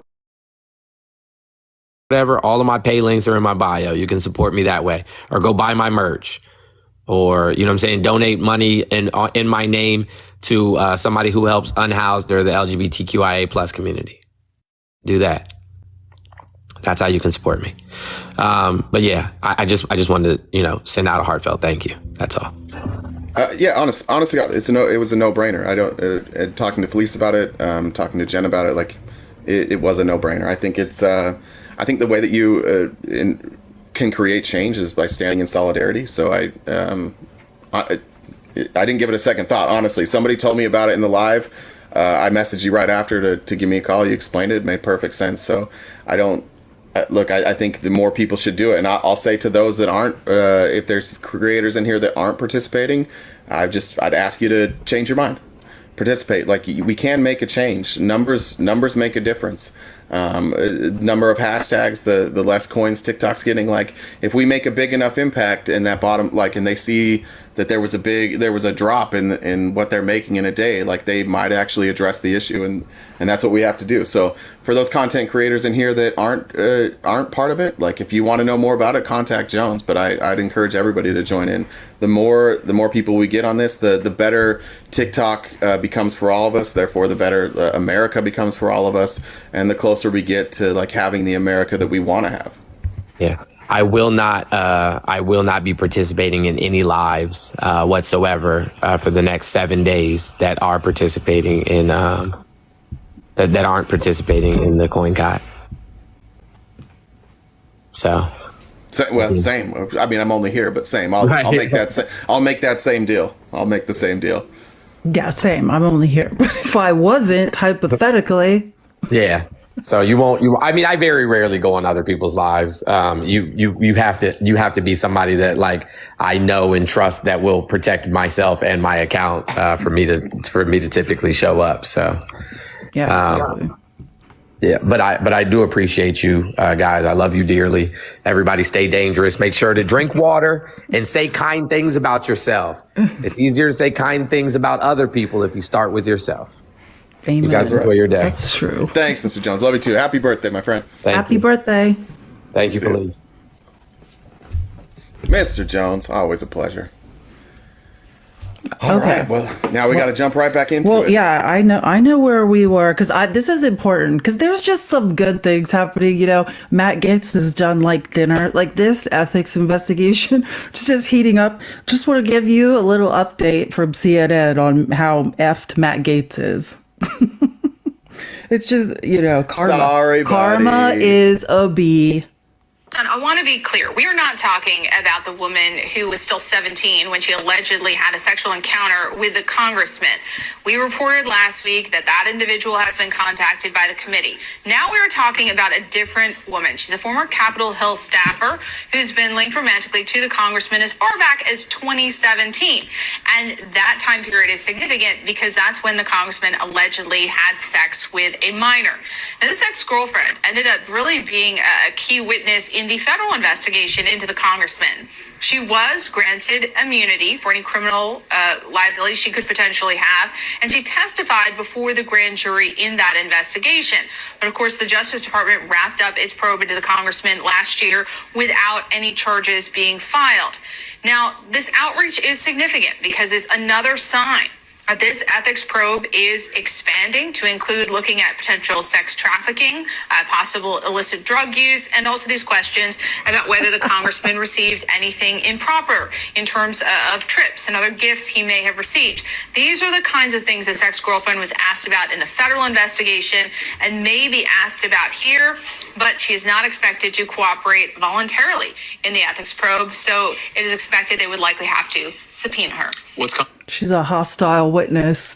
She's basically one of the people that stopped cooperating in the federal investigation, and they're going to subpoena her, and she's going to be a hostile witness, which is hilarious. And it sounds like basically what they're saying is when this occurred with the 17-year-old, he was dating this other person that worked on Capitol Hill, and she has knowledge of it because she essentially found out about it while they were dating. And also, if you read Cassidy Hutchinson's book, she talks about Matt Gaetz hitting on her during this time period as well. This man was busy. I remember somebody asked about her. She's like, he's just not somebody I would date. But don't let Matt Gaetz rewrite this history. Republicans, if you're here, Big Block. Is Big Block still here? Yeah, he's still here. Get up here, Big Block. Listen up here. Don't be dumb, okay? Listen up to... Don't be stupid. Don't let Republicans rewrite this history. Let's keep in mind first that the first thing Matt Gaetz did when these accusations came out, and the first accusations were simply that he had been in contact with underage girls, there were accusations, and there were Venmo transactions, and he denied that those existed. And then they existed. And then he denied the person existed, and then she testified in 2022. And then reports came out weeks before Speaker McCarthy was ousted. There were rumors coming out that Matt Gaetz wanted to get rid of Speaker McCarthy because of this ethics investigation, because McCarthy was allowing this ethics investigation to continue. And now Matt Gaetz is going to spin this, and he's going to lie to you again, and he's going to play victim. And just please remember, these are accusations from victims. These are accusations from Republicans just devalue victims, right? Especially when they're women. You weren't here the last 2 days, but that's exactly what the people who called in here did. And actually the day you were here, previous to that. I know. 3 straight days of that. The whole day. Matt Gaetz said the ethics committee is engaging in payback against me for ousting the person who singularly appointed every Republican. Well, hold on. The ethics committee, you think that just do the math in your own goddamn head. Every one of you tells me you don't care about Matt Gaetz. Nobody actually cares about Matt Gaetz. You're telling me that the ethics committee is so mad that Speaker McCarthy isn't there anymore? That they're going after Matt Gaetz? Is that a likely story? Is it a likely story?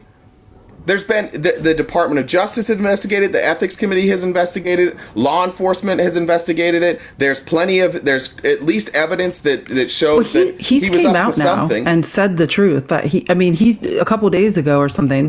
He came out and said that he was originally after McCarthy because specifically he wouldn't kill the ethics investigation. That's what he thought, was that McCarthy should have done him a solid and somehow deaded the investigation.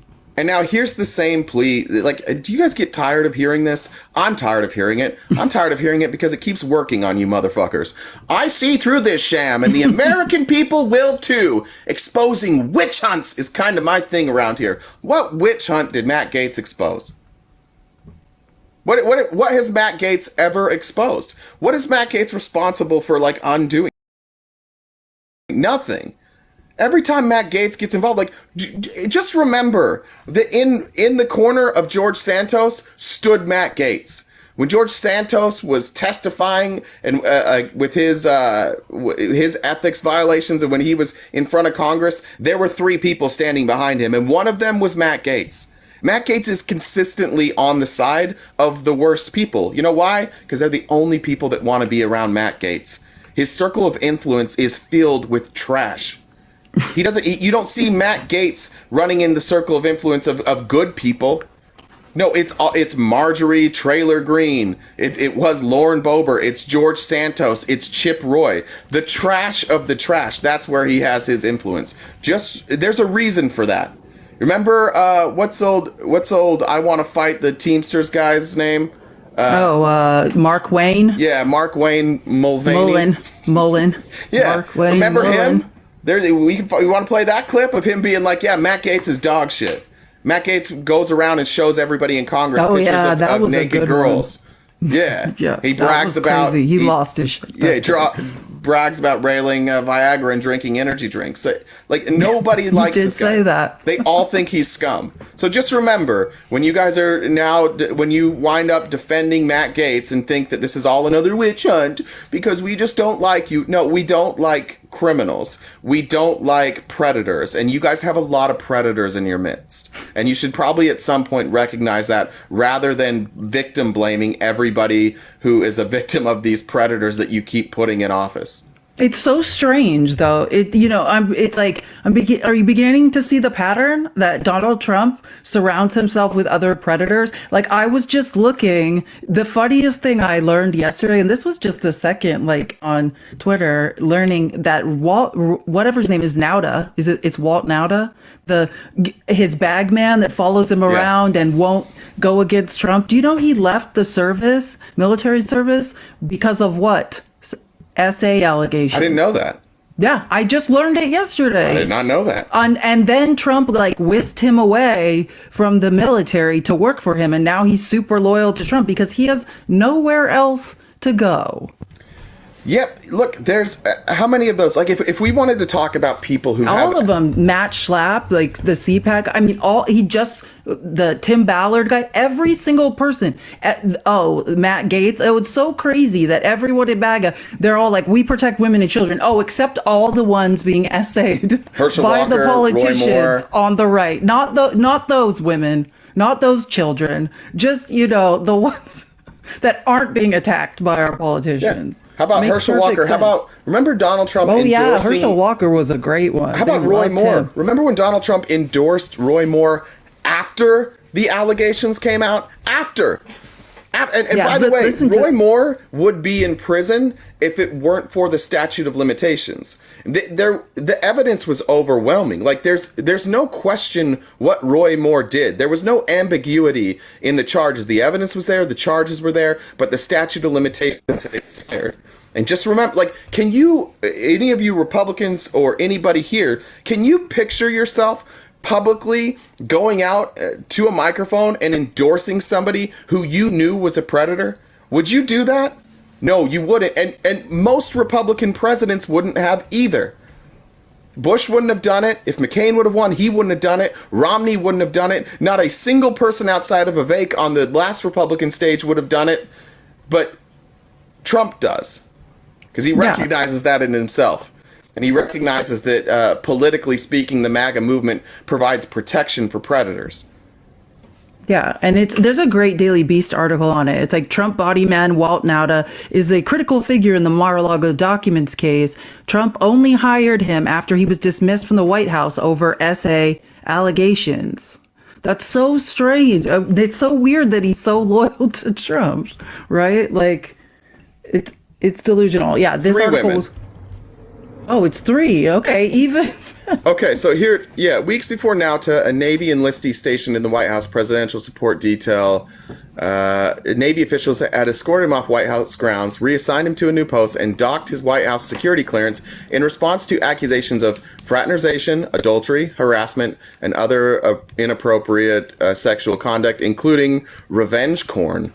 Two people. Another one who victimizes women. It's so weird that they all gather together on the right. And by the way, these are the people you're propping up. Congratulations, MAGA. You want to come up and explain this? Just to point out, 2 people with direct knowledge of the matter told the Daily Beast. See how the Daily Beast gets multiple sources? You weren't here yesterday, but we were talking about how the Washington Post has just been like, or the New York Post has just been like, yeah, fuck it, we're not doing sources. Just one source. They never have. When did they ever do sources? Yeah. Starting with the freaking Hunter Biden's laptop. Now, that's when they stopped. That's when they stopped requiring 2 sources, like all reputable journalism. And let's point out, not only do Republicans not care about women, but you also don't care about veterans. The allegations come from 3 women who are also in the service. Another group that they're disenfranchising. That's shocking. As long as they prop up Orange Creepy Jesus, and just prop up Orange Creepy Jesus, give him more money. $50 million isn't going to cover it. The trials are just getting started. You guys better get a 4th job. These allegations say that they were ongoing for years. These aren't one-time allegations. And then when they reported it was spring of 2021. And he joined Trump in Mar-a-Lago shortly after. Shocker. Did you hear that, MAGA? You guys are protecting women and children? Just not the ones who are being attacked by the people you're propping up and paying their legal fees. This is another one you're paying his legal fees. And just so you know, as we can add some more context here, the reason Donald Trump surrounds himself with people like Walt Nauta and Matt Gaetz and Roy Moore and all these predators is because he can use them. Why do you think Jim Jordan's so He can loyal? leverage them. He's leveraging Walt Nauta. He's a human shield right now. Trump literally has this man in front of him in the Mar-a-Lago docks case. When you look at the Mar-a-Lago case, as guilty as Trump is, Nauta's more guilty. Nauta is the one. All the text messages, those are his. People saying move these things, hide these things, those are his. The communication was directly from Trump to Nauta. And Nauta is going down no matter what. Even if Trump somehow escapes getting charged for this, which he won't, his only defense is going to be, his defense is going to boil down to, I didn't say any of that to Nauta. I barely knew him. He's just somebody that worked at the White House, and I heard that he needed a job, so I didn't know about these accusations. I just heard he needed a job, and I was being a good guy. And then MAGA's all going to show up, and they're going to say the same exact thing. But that's what Trump does. He collects people who he can use. Yeah. That's who you're going to use. They're all fine with it. They all hate women, so they can just discount and devalue women all day long. Keep spending all your money for legal fees from creeps. Like, that's what you guys are doing, or propping up people who have been accused of violating women. Congratulations. Look at this pattern, and then think to yourself, why were there so many people like Ted Cruz and Lindsey Graham who spoke so, like, in no uncertain terms about the character of Donald Trump? He was a piece of shit. Like, Lion Ted said that. Why do you think they suddenly turned? Why did some not? Strange. Why did some, like Mitt Romney, like Jeff Flake, like Justin Amash, why did Liz Cheney? Why did they not? See, you think those people are the problem, but the only reason those people are still speaking the truth, because I don't want to give them too much credit, is because there's no dirt on them. Mitt Romney ran for president twice. The ones who can leave free, I mean, not free, they run them into the ground and have to have security details now. But yeah, there was no leverage. The ones who stay and are parroting obvious lies are being leveraged. It's so obvious.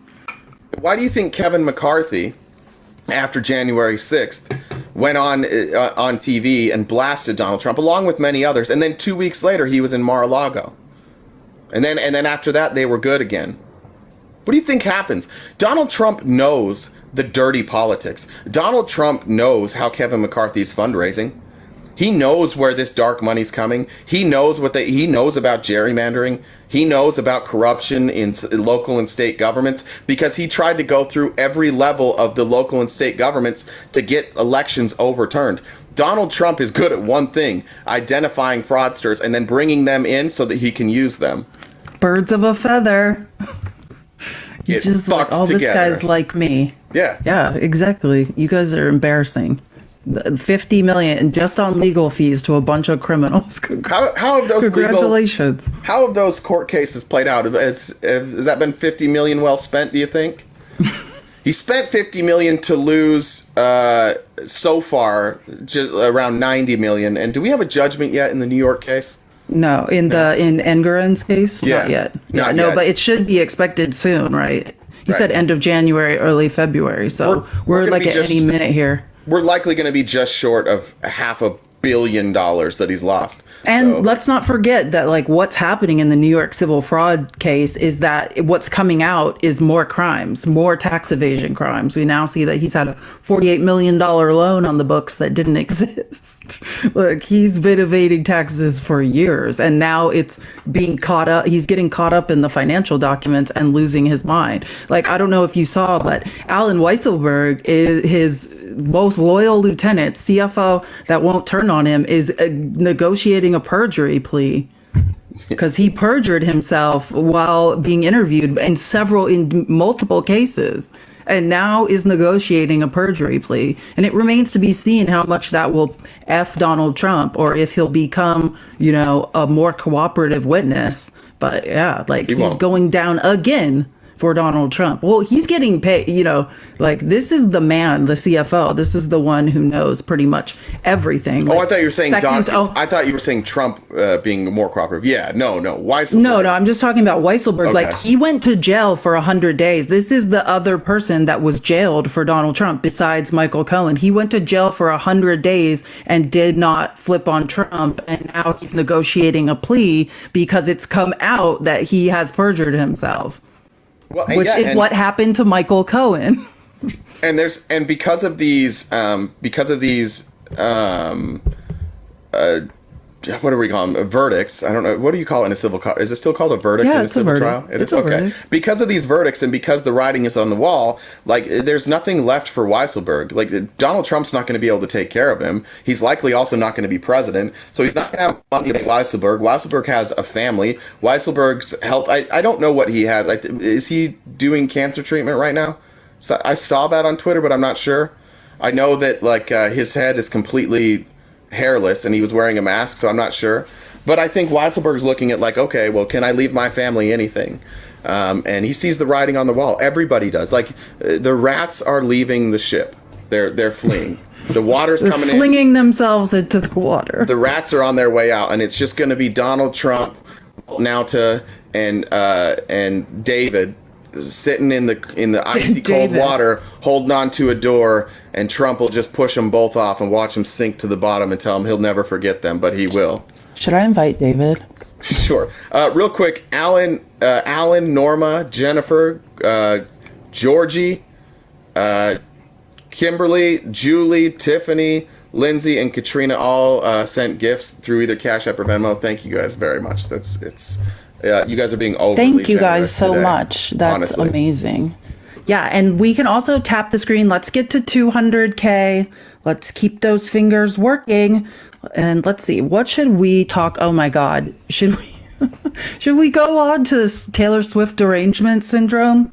Because there's many good clips on it, but Nikki Haley, it's just amazing because she, for so long, during the primary, was just spewing Trump friendly bullshit. You know what I mean? So watching her sort of turn the corner and just start saying the truth about what's going on with the far right is hilarious. Listen. What number are you on here? I'm trying to find the Taylor Swift. I'm not sure the number because I literally have this clip memorized where it is because I think it's so funny. Taylor Swift are all the one. No, it's all the ones with the blonde girl, the emoji.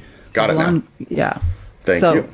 Yeah, this one's actually 54. It's the second one, but I'm just going to start with it. So this is Nikki Haley being asked about Swift derangement syndrome from Jake Tapper. Lastly, I want to turn to a rather odd subject. It's this preoccupation with conspiracy theories about Taylor Swift and Travis Kelce of the Kansas City Chiefs that MAGA world seems rather obsessed with this week. Vivek Ramaswamy tweeted, quote, "I wonder who's going to win the Super Bowl next month, and I wonder if there's a major presidential endorsement coming from an artificially, culturally propped up couple this fall. Just some wild speculation over here. Let's see how it ages over the next 8 months," unquote.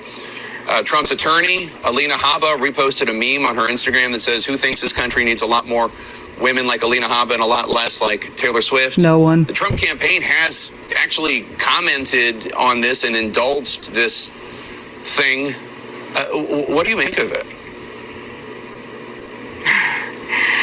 I don't. I don't. I'm not going to lie. I don't know what the obsession is. Taylor Swift is allowed to have a boyfriend. Preach. Taylor Swift is a good artist. I've taken my daughter to Taylor Swift concerts before. To have a conspiracy theory of all of this is bizarre. Nobody knows who she's going to endorse.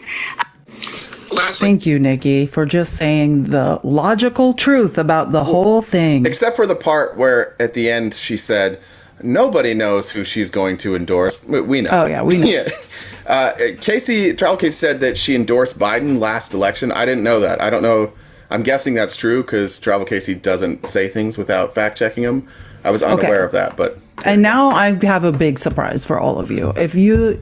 Surprise. This is just so. We're going back to Candice Taylor, former Georgia candidate for Gupfield, MAGA candidate for governor of Georgia.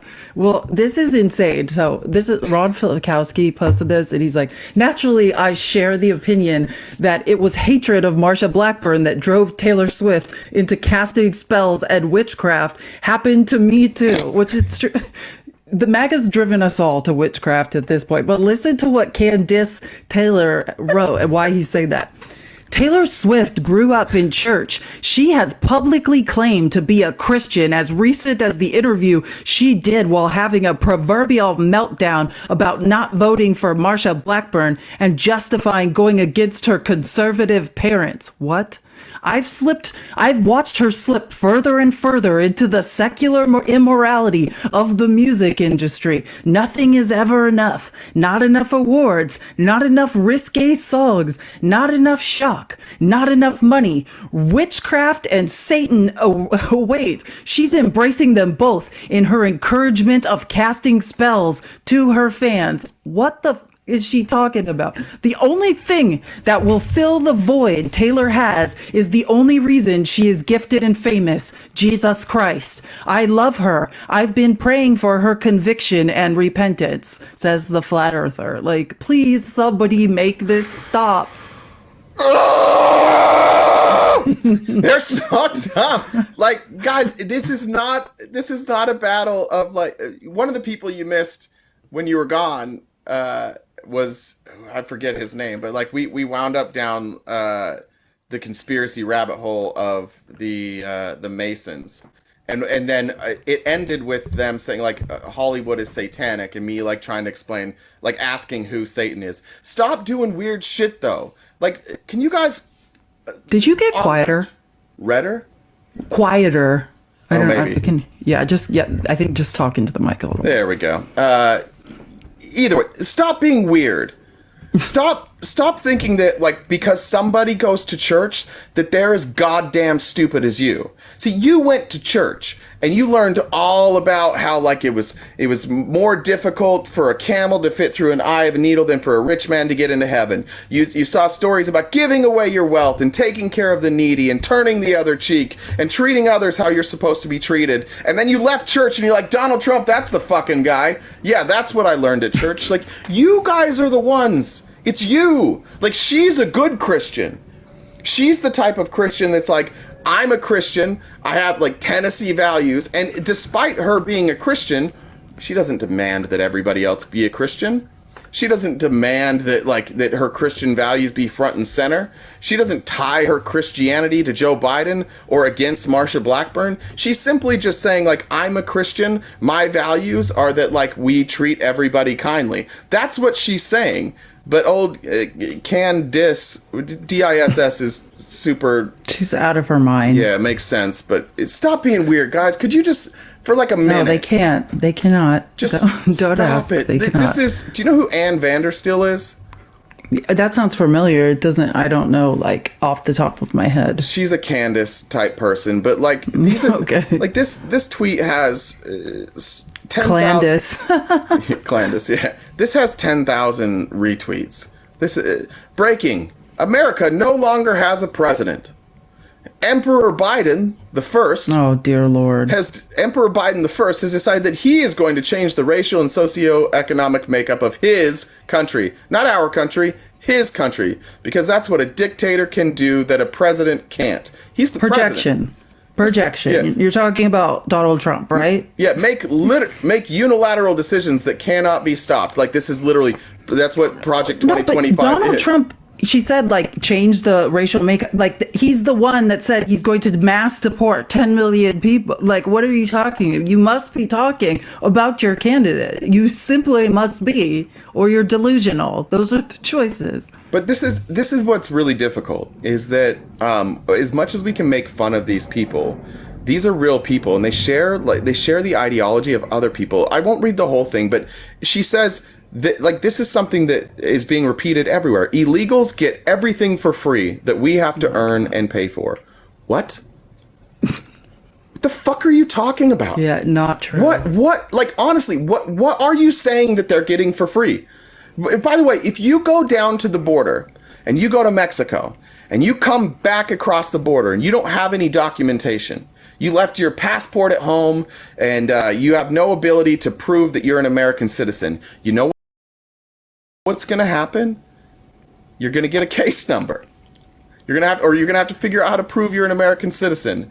And don't you think that while you're down there at that border, that you shouldn't be exposed to the elements, that maybe there should be a safe place, and that no, they should be thrown into Mexico. Remain in Mexico. Exactly. Maybe you should remain in Mexico. Yeah, what happens if you just lose your documentation while you're down there? What if it gets stolen? Don't you think that you should be given some sort of courtesy? And what are you going to do? Like, if you're white, you're probably going to be okay. But what happens if you're not white? And you try and come back across that border without your documentation, are you going to be okay waiting 2 years for your court case? That's the point. Are you going to love the people that are like, fuck you, stay in Mexico? You're like, I'm from here. And they're like, nah, stay in Mexico.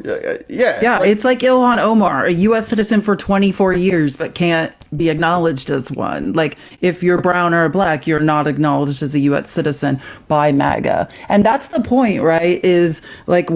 Wait, I just forgot what I was going to say, but I'll remember in a second. Well, and by the way... Oh, yeah, that's what I was going to say. If you don't want these... Who is it? Not trolling in the comments. If you don't want these people to be given free lawyers and housing and sit there for 2 years, then you will encourage the Republicans to help pass the immigration bill, because that's what we're addressing. All these people that are waiting for court dates, the only answer to that is to get more immigration judges and also allow immigration officials to adjudicate cases and push them through that they know don't need to even go in front of an immigration judge. That is addressed in this bill. So if you don't want people just hanging around for 2 years, then use your vote and do something about it. Just we like immigration, just legal immigration people. This is legal immigration, and if you don't do something about this, you know what's going to be on the rise? Illegal immigration, because these people have nowhere to go, and they need to eat, and they have families, and they need to work, and so they're going to figure out a different way because there's nowhere else for them to go. If you telling them go back to Venezuela, they can't. They can't go back to Venezuela. Because of what Trump did. They can't stay in Mexico because there's nothing for them in Mexico. They will find a different way. Then we really have a problem. So if you're upset that people are just getting attorneys and people are getting a place to stay, just think about what happens if we don't address this. By the way, I saw some crazy fucking numbers yesterday about immigration. So obviously, Joe Biden is better than Donald Trump on the border. If all the things that Republicans care about, deportations, processing time, gotaways, by every metric that is in our control, Joe Biden is better on the border than Donald Trump. One of the things Guerrilla Radio brought up, and that was nonstop in Congress, was talking about the gotaways, right? At this very time, that's their hysterical cry, the gotaways. At this very time, Republicans who have been railing on Mayorkas about gotaways forever are now trying to impeach him about gotaways. Gotaways have gone from over 30% to just over 10%. Yeah, Trump in the last 3 months. That's the funny part. There's a New York Times article that shows that shows that everything they're trying to impeach Mayorkas for, Trump was worse at. Trump's immigration administration was worse at. It's hilarious. So, and that was Ken Buck's point. Like, if you listen to the first clip I played about Ken Buck, that's what he's saying. He's saying, you guys are setting an awful precedent. You're going to try to impeach this guy who's done nothing wrong. And what's going to happen is a bunch of Republicans are going to end up in the same situation. Like, look at the numbers. But they don't look at data, so they don't care. This is why you're seeing the polls change. Because not everybody is as dumb as MAGA. And the Democrats and left-leaning news sources are doing a really good job showing how fucking ridiculous the MAGA talking points are. Like, I learned this was on MSNBC that I got these. I'll post the video on TikTok later. But MSNBC doesn't even really have to prepare. They just like screenshot a chart and they're like, here's the gotaways, here they are now. Here's the deportations, here they are now. Like, not everybody is dumb as dumb as you. And unfortunately, for a while, people were willing to be misinformed, but they're tired of being mocked now. And so they're not going to be like in the sand and pretend nothing's going on. Like, they're like, all right, yeah, we're right. Enough of Trump. Maybe I don't like Biden. Maybe I don't like Democrats, but like, we can't have this guy. This isn't going to work. And listen, that's like a couple things. So like, that's what we were saying earlier about Biden. The best thing about Dark B is his willingness to pivot, right? He started out being like, saying that they, kind of almost having no position actually is what it was. Like, in the platform they ran on in 2020, 2022, he had no pretty much position on immigration. Well, I'd say and then he now now he was says, welcoming. I think he did kind of have a position. Well, whatever he said, like what he 3 times welcomed people, but every day the Republicans screamed that the border's wide open. So I don't like to say that, because if Republicans want to know why people think the border's wide open, it's Fox News and it's you guys screaming that the border's wide open every day. But just to say, yeah, he was lax on immigration, and now he's saying, hey, I looked at the data, I was wrong. And so when you look at the numbers and you look at people who are experts on the border, the answer is we need to probably change federal immigration law to address who can seek asylum and how, right? And Biden is fighting for that in courts. Biden is fighting to change immigration laws to do what Republicans want. You don't understand that, but it's happening. And the thing is, he has now said people need to understand that we're enforcing the laws, right? So before someone attempts a trip from Sudan or, to fly to Mexico and attempt to cross the border, they need to understand that it's not going to work. And that's his position now. And then coupled with that is the understanding that we need to enrich these economies, right? Like, there's great stuff in the New York Times about Guatemala and Honduras and how Kamala has had a whole agenda to enhance jobs there, to create jobs, and migration has gone down from those countries. Now, that's a slower thing, right? Making those countries safer, making jobs available there. So hold on, are you saying there?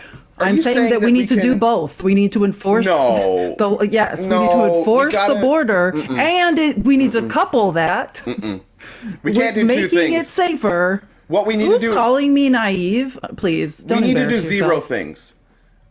Instead of doing 2 things, like something like across the world and trying to help other countries and make sure we don't have people that have to migrate here, and then also take care of the border crisis. I've been paying attention to Republicans. We need to do nothing, because if we fix it, Felice, what are we going to complain about? Yeah, what will Donald Trump run on now? That's literally what we're seeing in real time. Donald Trump saying, no. Like, don't fix this last problem I have, because abortion's not working. Women are rising up and saying absolutely not. Like, people with uteruses are not going to stand for that. We know that too, like common sense gun control, 85-15 issue in favor of the left. Like, there is nothing he can run on, right, and distract from his campaigns. You notice they're screaming about the border and all this stuff because they're trying to distract from these verdicts, these devastating verdicts that are humiliating Trump. From, oh, it's coming out now that he is evading taxes because of the discovery in the financial fraud case. Like, all these things are coming out, and Trump needs something to distract. So now we can't fix the border. But what the American people need is to fix the border. What Joe Biden is doing, and you don't understand because MAGA does no research, he is fighting in court, in federal court, to enforce the border. But we need to do what? We actually have to change federal immigration law. Now, who, Jay, changes federal immigration law? Who could do that? Only Donald. Only Donald. Only Donald. Only Donald. But the GOP House clown show. The House and the Senate. That's who can change federal immigration law. They would have to do their jobs. But all they're doing in the 118th Congress is grinding it to a halt and accomplishing nothing. They are doing Donald Trump's bidding. Well, but just so you know, don't complain about what's going on at the border, because Biden is being stopped from enforcing the border by federal immigration law. He's asking people to address that, and they won't. That's part of the Senate bill. Him saying, hey, we have over 10,000 people seeking asylum a day. That's way too many. Like, if you guys allow it, I'll use an executive order. I'll shut the border down at 5,000, which is something Trump never did. He allowed everyone to flow in, but that would require passing the immigration bill. I honestly feel bad for the people who either make their living or like they're Caleb's here. Oh, good. Hi, Caleb. Or their existence on this app is like mostly debating the MAGA side. Like they want to be on the MAGA side. I feel bad for you. I really do, because I understand that's your political side. But when you look at this border crisis, what are you guys doing about it? You're blocking the very same people who co-sponsored HR2 and ripped Democrats for not wanting HR2. Those exact same people are now. I was on Andy Biggs' call, the Free Dumb Caucus. They're all saying the same thing now. We don't need new legislation. We need a new president. What? They are abandoning the own legislation that they co-sponsored because Donald Trump is sending them the message that, hey, we did change your tune. And you guys are like, Republicans are so fucked up. Like they have no direction that now what are they doing? They're sending trucker convoys. What is that doing? What are you gonna do? No, the best part is these people thought they were driving to the border, and they're not. They're not going to the border. They're going to some ranch to sing songs with Ted Nugent and listen to Sarah Palin say ludicrous stuff and pray. Yeah. That's what's going on there. I have the clips. It's wild. It's absolutely wild. And the leader had to literally put out a video, and you could hear in his voice, like, he's like, we are not going to the border. Well, there's a bunch of people. There's a bunch of patriots. I saw 3 different videos. I have one saved on my phone, but it's the one I've got here. I don't know if you saw this. It's just a lady standing by the side of the road crying hysterically. Oh, and no, she's like, that one. The lady on the scooter, or is she standing? She's standing, and she's pointing back. No, I don't have that one. And she's just saying, like, you guys don't understand what's happening. Like, I joined this because I wanted to do something for our country. Oh, yes, this is just a bunch of influencers with cameras. And grifters. Yeah, grifters and influencers who are out here trying to make a story that they're doing something. My question to her, like, I get it. My question is, what the fuck did you think you were doing? How does a bunch of people driving to Texas fix? What does it do? I don't understand these trucker brigades. What does it do? Nothing. Why are They've you all wasting done absolutely time, resources? Nothing except for, you just put up the a Trump convoys flag have and drive been around. grifts. You're doing nothing. Like the one in Canada was a grift. The one in America, that all went to Trump, or the guy in Canada. Like, it's already been proven that it was a grift. They don't even have to be smart grifts anymore. That's the beauty of being MAGA, is people will allow you to grift off of anything. We're a trucker convoy. We're going to the border. And you guys need to save your money for Trump's legal bills. And nobody said, don't need to be worrying about the border convoy. None of you thought to say, wait, what's that going to do? Why? Why are we just hop in your truck and drive. Don't ask any questions. Well, we're going to have flags, and we're going to sing, and we're going to make videos. Okay. And Sarah Palin's going to talk to us about seeing Russia from her house. Okay, and then are we going to shut down the border? No, we can't do anything. Oh, okay. I'll make sure to give my money to this then. Listen to this guy. This is the guy who's in charge of the convoy. And then we're going to head down to Quemado, Texas. Quemado, Texas. I want to be really clear about that. We're not going to Eagle Pass. It's not our intention to go down there. We're not. I'll tell you what we're not doing. We're not going to the border wall. We're not going down there to engage with law enforcement. Right. Great. Because they're getting in trouble. Like, they've been put on notice. Like, this is the stupidest thing they could be doing. So now they're all backtracking. Like, oh, we're just going to hang out at someone's ranch and camp and be weird. Weird. Like, it's super weird. It is super weird at this place. If you haven't seen any of the clips, wait, let me play my clip of this lady. How mad is David that he doesn't have a truck? This lady, oh my gosh, David's probably busy on the border convoy, right? The Take Back the Border convoy right now. Like, but he's got to save his money for Trump's legal bills. So, like, it's working important. Hard to collect for those legal bills. This lady, just picture, she's on a rascal scooter with a crazy bucket hat on with American flags sticking up out of it. Okay, I'm just trying to, on the side of the road. I'm just trying to draw a picture for you here. Everybody you can, tell them what's happening. Whether you're here or not, you can be a part of this. I can tell you right now, I was a part of the convoy from my house for as long as I could until I could get my truck fixed. We need keyboard warriors, okay? If you're sitting at home, you're on your phone, we want you to be warrioring for us. Call everybody. She said that she made it from her house to where her truck broke down, and she needs some help.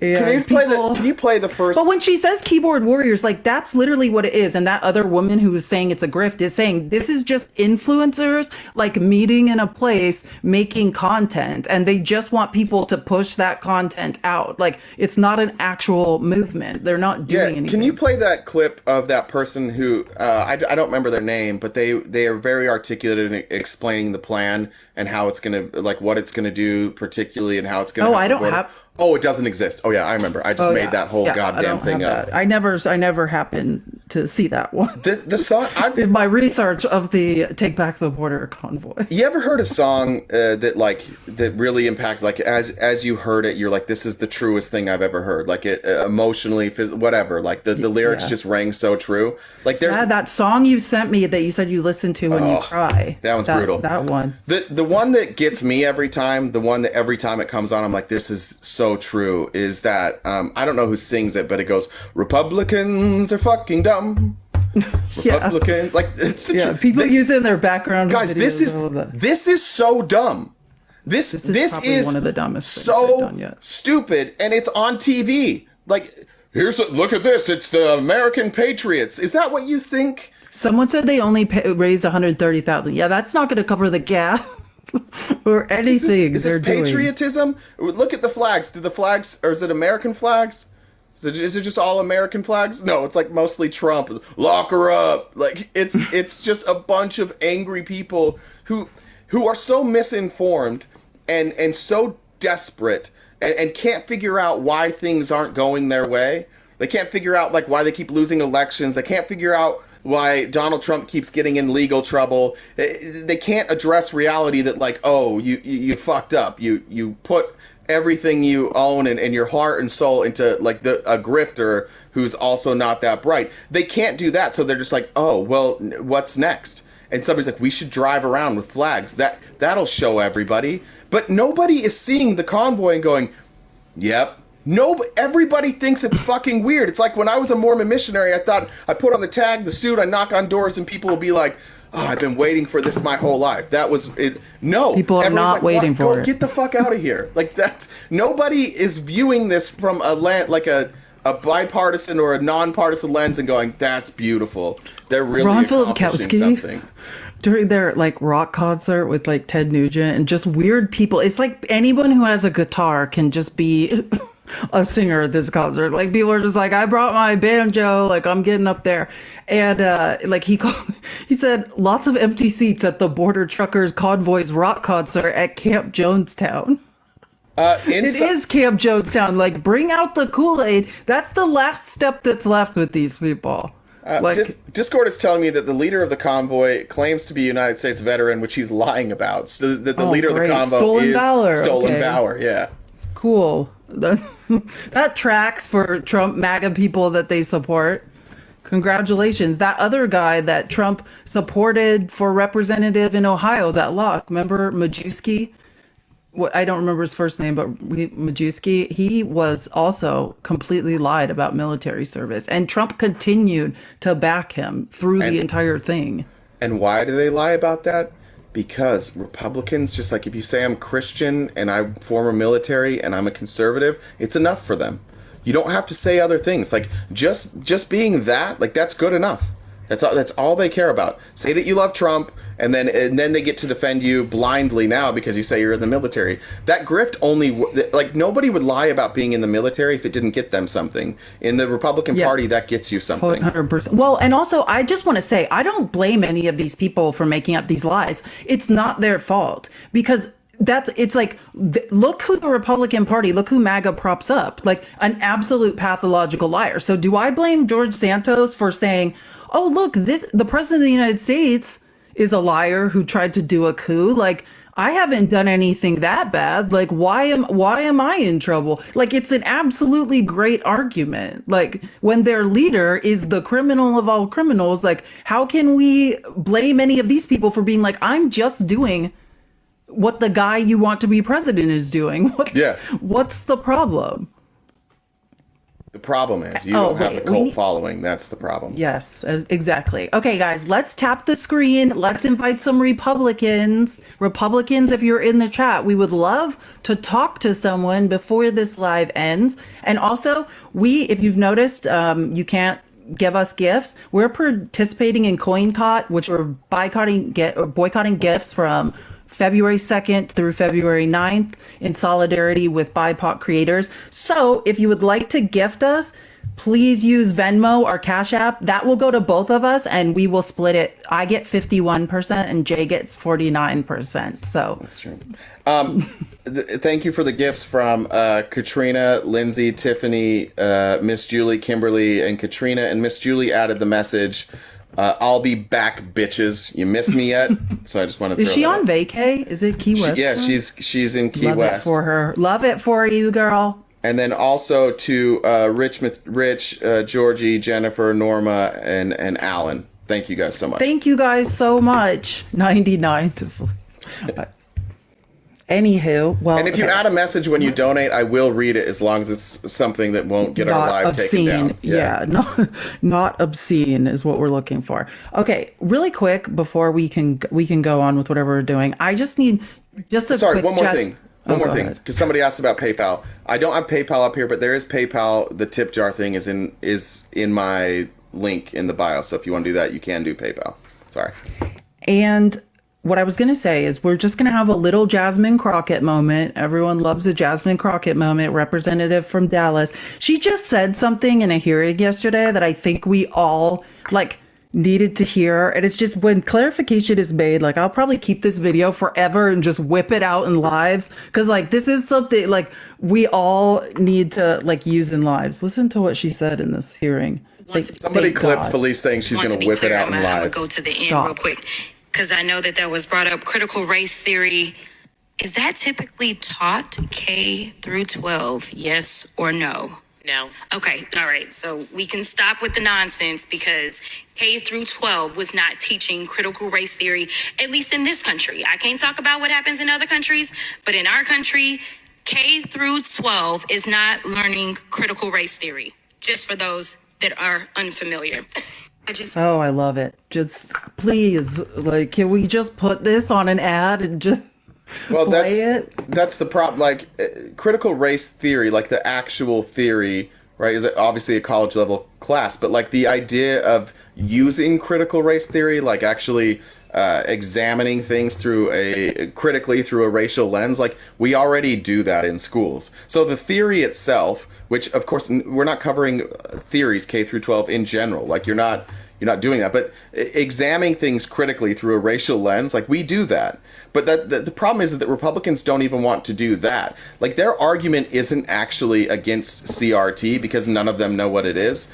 Their argument is that, like, you can't bring up the fact that it was white people who owned slaves, or that we have systemic racism, or like, you can't, like, can we talk about the Dred Which is Scott not decision? critical race Probably theory. not. Like, I feel like we're getting in the weeds. Like, No, I'm saying that's think not that, critical race theory. Yeah, Critical I'm saying race they theory- call that critical race theory.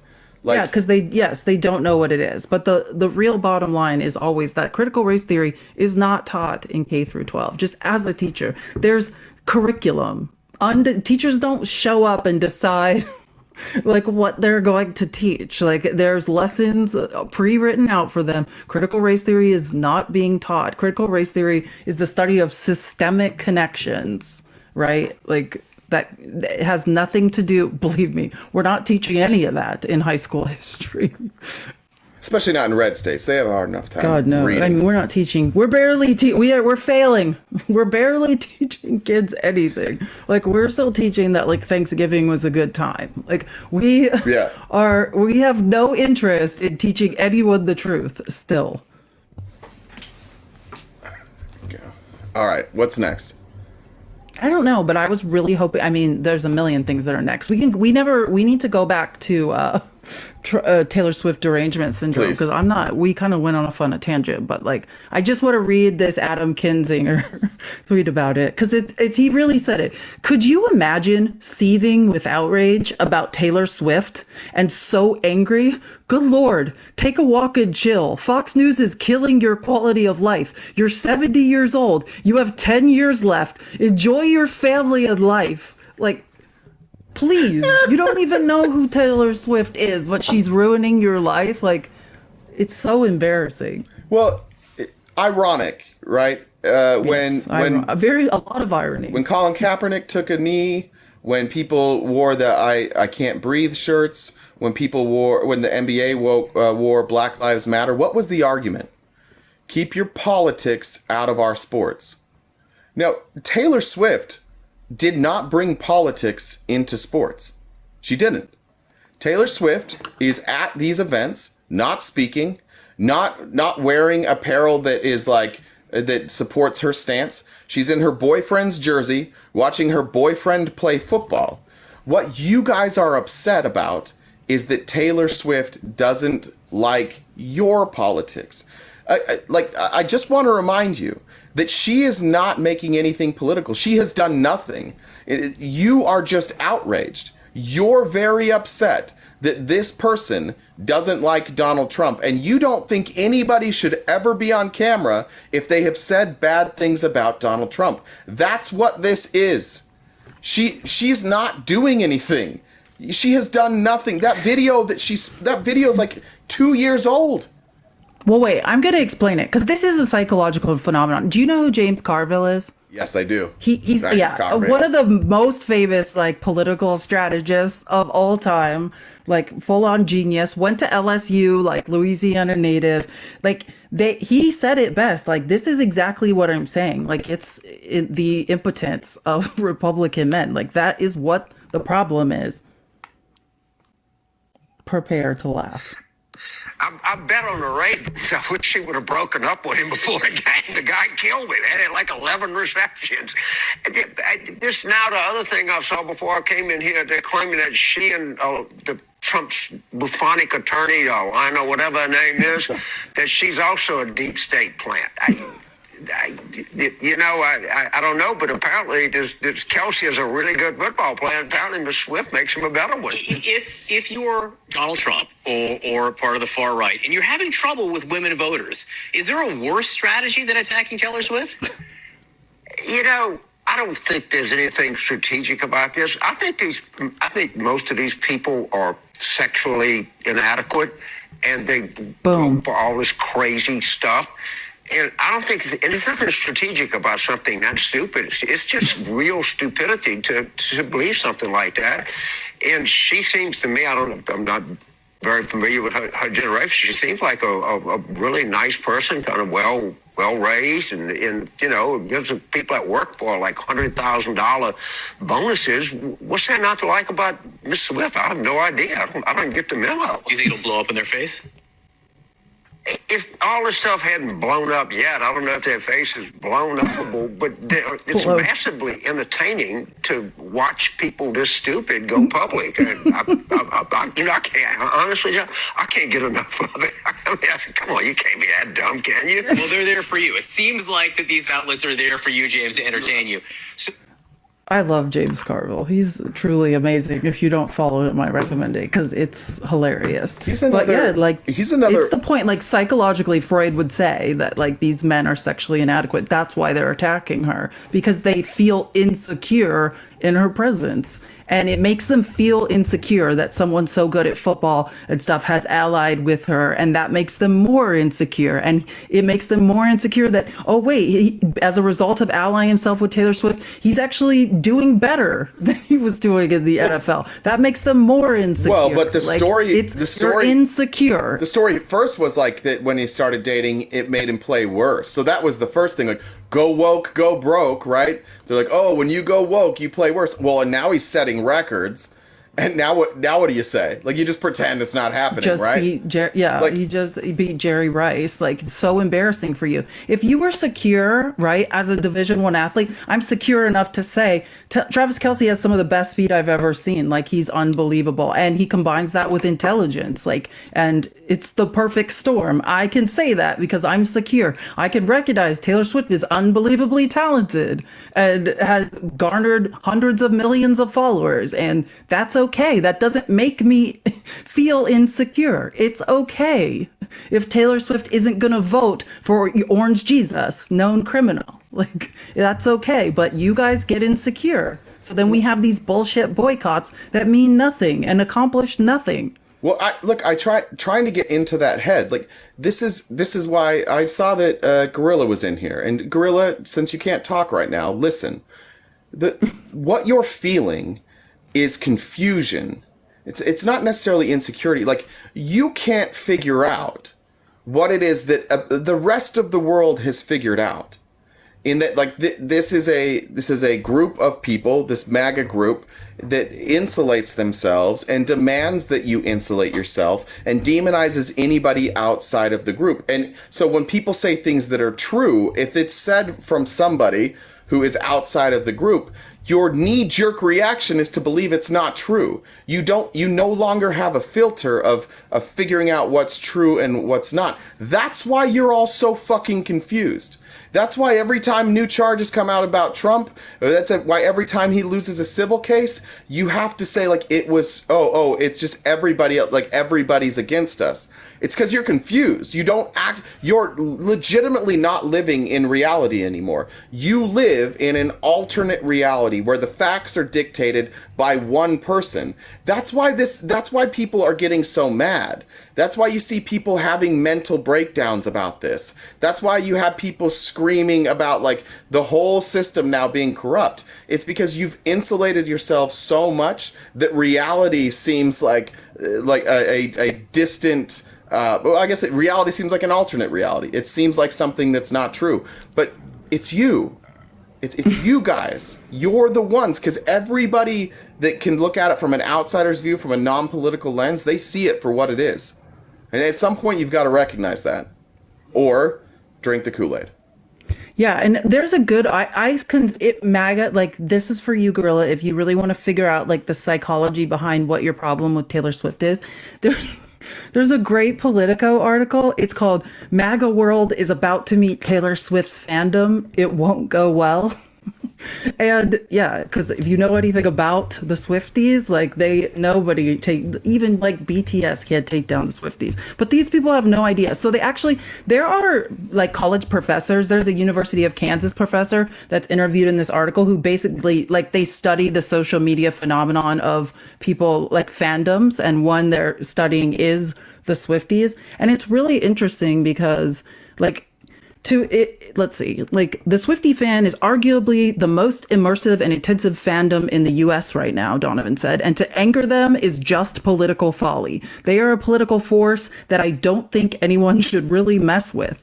And then he said, I think there's a cyclical reaction happening here where we see, and this is really interesting, this is like the psychology of it, where we saw with the Barbie movie and with the Eras Tour, a kind of woman-centered cultural aesthetic take hold of the American imagination. And I think there's a ton of backlash that's driven by real basic sexism and misogyny. And that's what this is about. Like, being unable to handle watching a woman be successful, watching a woman like have a say in politics, such a serious say, right? Like over a man, watching a woman be, propped up and glorified by her boyfriend, Travis Kelce, who's also amazing. Like all of this is threatening to your sexuality and misogyny. Like, right. It's and okay. That's where that desperation, like for everything. You guys need a hug?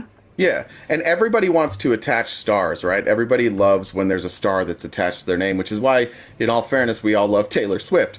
But that's what's funny about MAGA is MAGA's playing the same game. Like, MAGA trots out stars to try and get people to vote. Unfortunately, you can't attract any good ones. Like, you have only the insane people. And I mean insane people. Like, Kid Rock, not a sane guy. Like, you got what, John Daly? You got, I'm just thinking in my world from golfers. You have John Daly, then in the UFC you have Colby Covington and Jorge Masvidal. Like you're not getting the best of the best, and I'm not sending their best. I think that's the frustration for them, is that like this is a real star, one of the biggest stars in the world. Like a worldwide star, and she recognizes that she has a voice and that sometimes that voice needs to be heard. It's not Michael Jordan. If you remember Michael Jordan, his famous quote was "Republicans buy shoes too."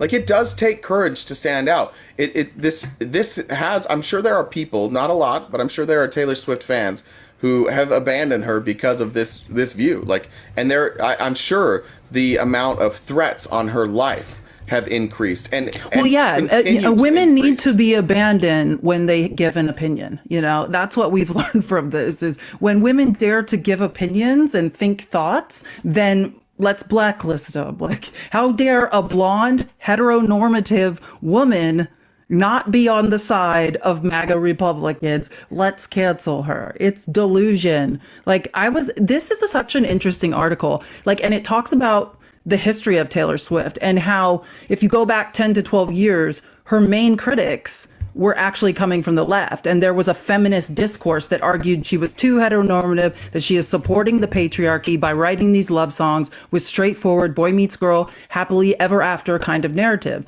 So you would think that the right would embrace that. And for a while, when Taylor was more quiet about her politics, they had this notion that she was secretly one of them. And so you saw this around 2017, and I forgot about this 2018, when literal schmazzies like Andrew Anglin or folks from Gamergate community like Milo Yiannopoulos, remember him? You remember him, right? Milo, yeah. Were posting these memes that were suggesting that Taylor was secretly a white supremacist. And so it's just funny because she had this political coming out and started to embrace leftist causes. And that was the first moment that the right rejected her. It's hilarious. I recommend this article for anyone that wants to like have a serious professor's like sort of take on the phenomenon that's happening here. Yeah.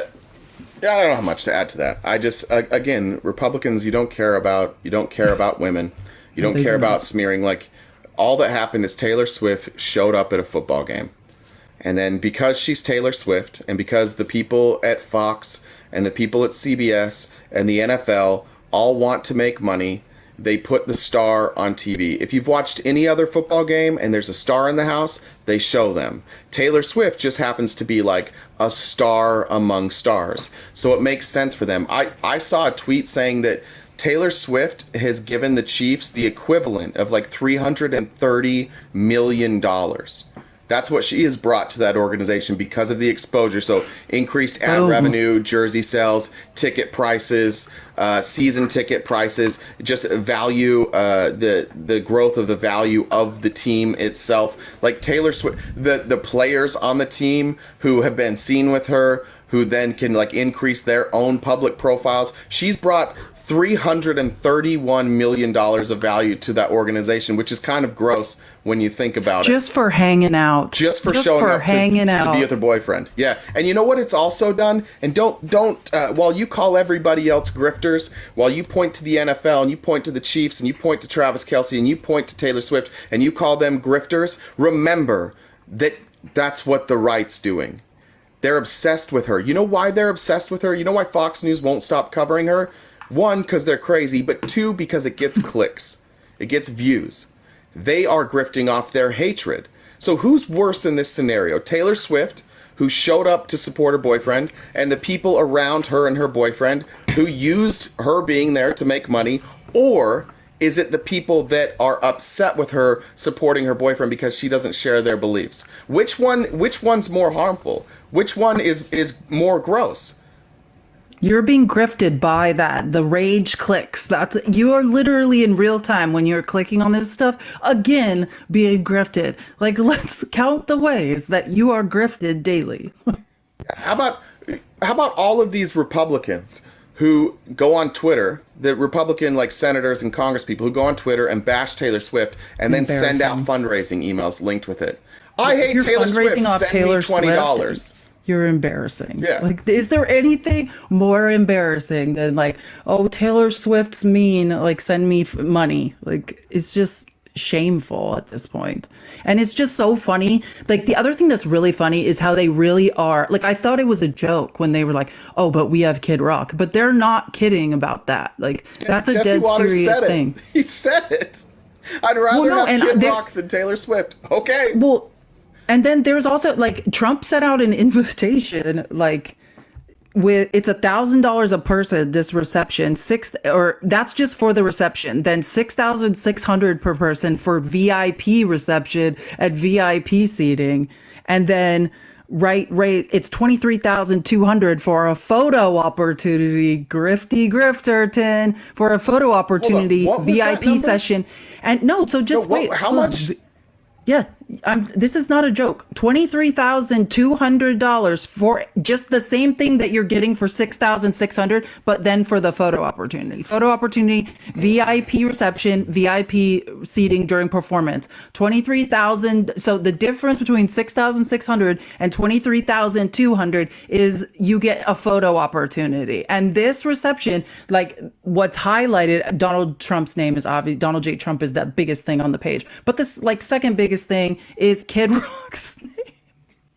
I'm sorry, I just can't do it. You guys are being grifted left and right. Like, are you kidding me right now? $23,200 for like a seat where you can see and a photo op? Like, we are in hell. You guys are in hell, actually. I'm sorry, this isn't happening to me. This is happening to you guys, but it bothers me watching all of you get robbed. All day long, they are figuring out ways to squeeze money out of you.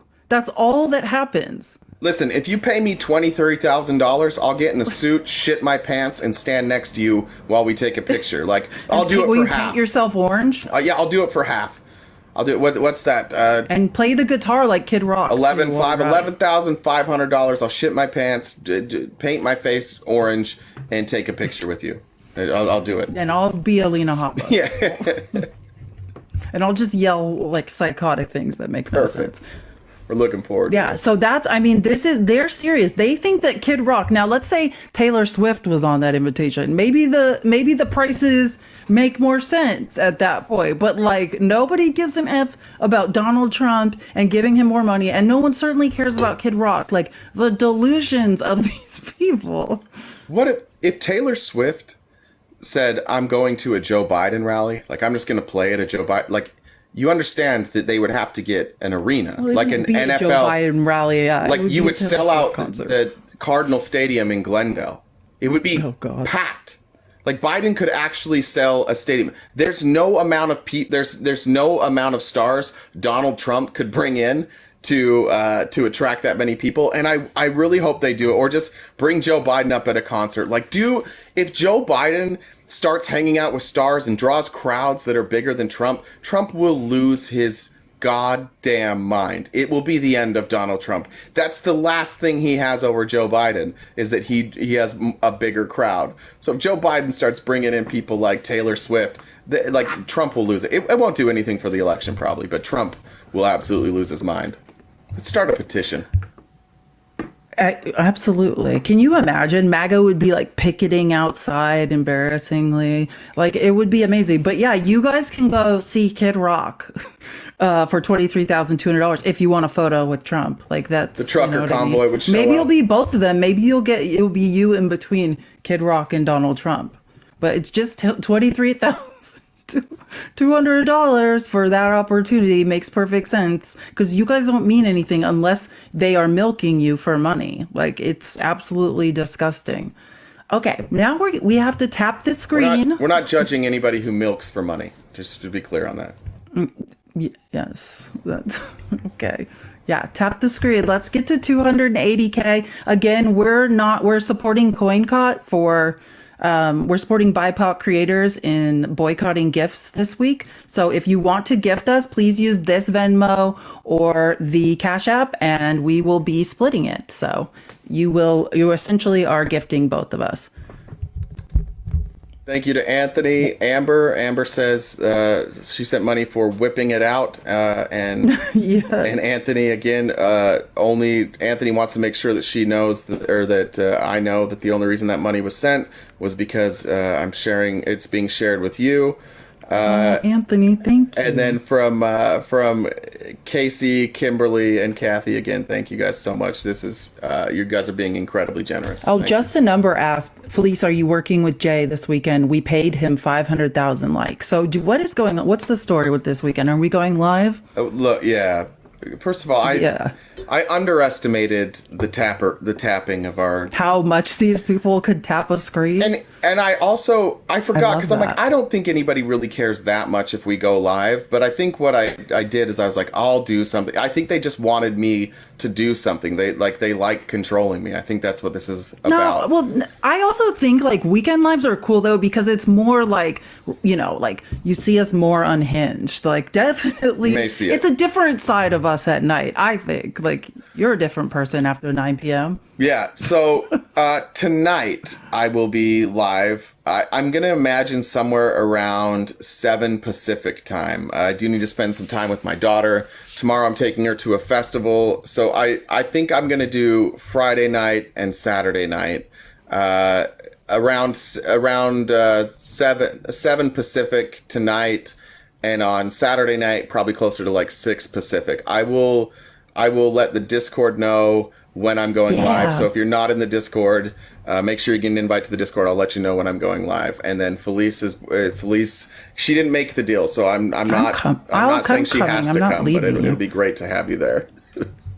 Not leave me alone would be terrific. I'm not gonna leave you alone. You know I have your back. As long as I'm not like my life isn't falling apart in a complete crisis, then yeah, I'm there. So she might be there then. There's always a chance. You never know. It's been a really bad week for me. Crises, like, so you never know. Like, in the next 5 hours, my whole life could change. Okay. Things I want to talk about. Your girlfriend. Lauren Boebert. Okay. She's insane. She's doing great. She's got it together. She's figuring things out. She's doing it really well. She's God. Is that what she's doing? That's right. She's God. That's is correct. she figuring things out, or is she not okay? Like, we don't know. I mean, what we saw is like there was like a straw poll or whatever, and she's 5th in that new district. Like, they literally are going to elect anyone off the street other than Lauren Boebert. They're like, hey, do you want to be our representative? Just come on over here, as long as it's not Lauren Boebert. I found out more about that straw poll. Just to be clear, I don't know. It's 9 for CST. Sorry. There you go. People are asking about time zones. I don't know how indicative that's going to be of like what her popularity actually is. This was a pre-scheduled event, and it was open basically to like people and their teams and like their voters. So that's how this was presented. So it's likely that Lauren Boebert being a late addition to this debate, like it was a straw poll of the people that were there, and those people largely were like, it was a small crowd. It was largely going to be the supporters of each candidate. So it's probably a little biased. I'd imagine she's number one or number two actually, but still not a great look for her. Well, I just want to play a little clip from Lauren Boebert. You can do it, babe. You can do it, babe. You got this. She can't do it. She's completely inept. Oh no. This is stuff that we are speaking with Speaker Mike Johnson about on a regular basis, all throughout each and every day. People are going to his office, sending messages. We're having group discussions, and hopefully we can keep the pressure on him to hold the line and stand strong on these issues. But there has to be accountability.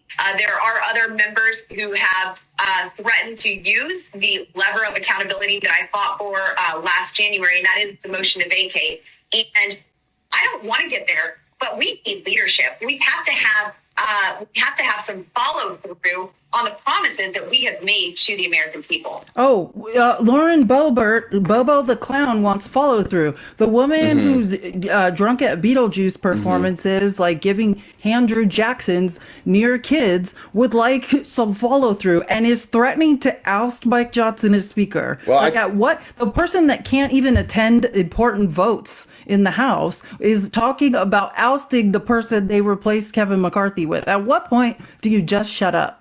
Well, I checked with Bobo's date from the Beetlejuice concert. It turns out she did follow through. Was it you, Jay? Was it you? She did follow through with what she started in the Beetlejuice concert. So I just want to be clear on that. I did check. I don't want to say that she's a quitter. I mean, it's just delusion, though. Like, at this point, worry about yourself. Like, you don't need to worry about the motion to vacate unless you're vacating yourself from your House spot. Like, just pipe down at this point. Well, she was vacating her date. Bowels? Yeah. Well, not her bowels, but yeah, there was some vacating that happened there. And then there's another clip, which I don't even need to play it because it's just it's ludicrous. But you know how Robert Garcia, like in the immigration hearings, was like, here's Trump's border plan. He's like, he wants to put a moat with alligators and all this stuff. Yeah, and then do play this. I have to find it. Lauren Boebert gets up and is like, oh, I support that. Like, yeah. I love that he's wants alligators. This is what this lady, the least serious legislator of all time, is now sitting here saying like, oh, I support alligator moats. And because that was Trump's plan. Like, the whole reason that we're saying that is because it's actually Trump's plan. And she's basically saying, well, I support that. Like, it's complete delusion. Do you think for one second, like if let's just say that this happens, right? They get alligator moats and they're at the border. Republicans, that would be a vacation for them. They would go and they would just want people to be eaten by alligators. They would want to watch that. That's like, as stupid as... Oh, they would, you're right. Yeah, as stupid as this shit is, as stupid as it is, just keep in mind that what they're actually advocating for is that if people, children, women, men, doesn't matter, if they try and swim across a river, they'll be eaten by alligators. Do we understand on any level, like, how fucking sick that is? Yeah, it's sick. Legitimately sick, and like we joke about it because they're stupid, but this is what they are. Remember, these are the Christians. These are the followers of Jesus. They want to be cruel. It's their favorite thing. They double down on cruelty every single day, and these are the same people wearing the giant cross. Lauren Boebert consistently, anytime she the church should lead the country. It's not in the flipping Constitution. It's not what it even says. The church should lead the country. That's like, I'm sorry, Lauren. I'm sorry for being rude about your voice. You're going to be in trouble when you talk to her again. She hates it when I do that. She absolutely hates it. I do believe that Robert Garcia did present to the nation our newest border bill with gators and an electric fence and spikes and missiles. Sign me up. I will co-sponsor that legislation. I'm happy to. Like, it's just Can you take some? You are an epic failure at everything, Lauren Boebert. You literally fail every day at your job. You're letting the American people down. The poor people in Colorado's 3rd district have been let down, and you continue joking and doing nothing all day long. Cool. Yeah, they laugh about that, right? They laugh, and it's funny. And if you're joking, that's Trump's immigration plan. If you're joking, it's funny. But then she adds at the end, after laughing, yeah, I'll co-sponsor that. Do you guys think she's joking about that? I'll ask her later. But do you think she's joking about that? I'll ask her later. She's not joking. She would co-sponsor that bill. And she would, and when the videos, if that ever happened and the videos started showing up online and Democrats are like, look how vicious these Republicans are, they would all retweet it and be like, this is fucking awesome. Yeah, make America great again. Alligators eating people. Maybe that's why. And it was Trump's plan. That's why Robert Garcia was talking about it. Those are Trump's ideas, non-ideas, because the only thing Trump doesn't have is any policy or any way to actually make effective change. He just promises things that you'll never get. And in the first clip, it's important to notice, not this last clip we played, but the one prior, what she is talking about, essentially, she's talking about vetoing Mike Johnson. It's not just if the immigration bill goes through. It's also about the most bipartisan bill ever passed in the House. It was 357 to 90 something votes. This is literally the most agreed upon bill. It's a tax bill that includes the child tax credits that people in this country need so their children can thrive. No. And that's what she's threatening. They're threatening to oust Mike Johnson over. And that's what Chuck Grassley is saying, that he's going to filibuster in the Senate. These people are a nightmare. We don't need child tax credits. This will all be taken care of if we just cut taxes for billionaires. We just need to elect Donald Trump. Yeah, and he'll cut the taxes for billionaires, and then you won't need child tax credits. And then it'll trickle down to you guys and your children. Don't worry, it's trickling. It's been trickling now since Reagan. Any moment, it's coming. That's good. I think, is it ironic that they told us trickle down economics and we were like, good idea. It is a trickle. That's the problem with it. It's a trickle. What is a trickle? Is a trickle a flow? No, it's a trickle. Just the name itself was hey, we're just going to give you the scraps. I know, they never promised any much, did they? Or it's Hakeem the Dream Jeffries says, trickle down economics, you might get a trickle, but you're guaranteed to stay down. This is really okay. So, and actually, if you guys haven't heard this, let's play this clip real quick. This is Hakeem Jeffries at the press dinner or whatever, roasting Mike Johnson, which it's really true what he said. It's kind of sad. Then, of course, in the middle of the next month, we narrowly avoided a government shutdown for the second time. And then a few weeks after that, George Santos was expelled, removing the only gay astronaut ever elected to the United States Congress. It was an extraordinary first year in the Congress, in leadership. Over that holiday, I had to ask the question, what exactly have I gotten myself into? And then I looked at the bright side. I could be Mike Johnson. Amen. Amen. Nobody is in a worse position. Yet. The first gay astronaut is fucking hilarious. He's hilarious. Yeah. Hakeem Jeffries is hilarious. And did you hear the clip of Bobo being dragged by a House representative? Yeah, let's play Lisa McClain.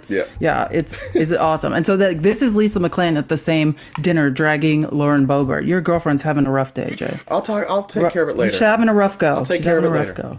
Okay. If you could, for the speech tonight, if everyone could, please keep their hands above the table. And I know it's date night from some of you, but no inappropriate touching. That includes you, Lauren Boebert. No vaping either. Oh, it never gets old. They hate her. Everybody, the Republican, everyone hates Lauren Boebert. She should have shut her mouth. She's misunderstood for sure. I get why people hate her. She's misunderstood.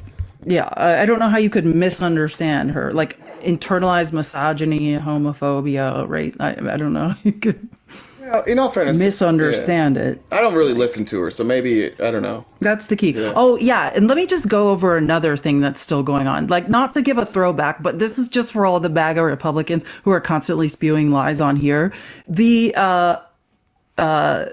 chairman of the Ways and Means Committee, Jason Smith, yesterday on Fox trotted out an old lie. And actually, like, it's unbelievable that he still did that. Like, I thought we were past this one, but Jason Smith it's never too late to bring an oldie but goodie He's back. touring on his greatest hits. Deserve the answers. They deserve to know the situation that occurred in Ukraine when the president threatened that if they didn't get rid of a prosecutor that was investigating Burisma, which is the company that the president's son serves on, Hunter Biden, and was paid millions of dollars to serving on, that Joe Biden said he would withhold $1 billion. So It sounds like an official act for personal gain. well, we've been trying. The American. Which is a complete lie. Like, Jason Smith, you have all the financial documents and all. This is the chairman of the Ways and Means Committee. They are literally, he is the one that's supposed to be combing through, doing like a forensic accounting. And the only thing that he has on Joe Biden as of yesterday is a complete lie that was debunked years ago. So if you ever are wondering like how the impeachment of Joe Biden is going, that's how it's going. And they have nothing. I hate to bring up how our government is organized and the Constitution and the checks and balances and who has what responsibilities. But to Jason Smith and to all you other people who love, Gorilla brought this up the other day too. Another Jason, shocker.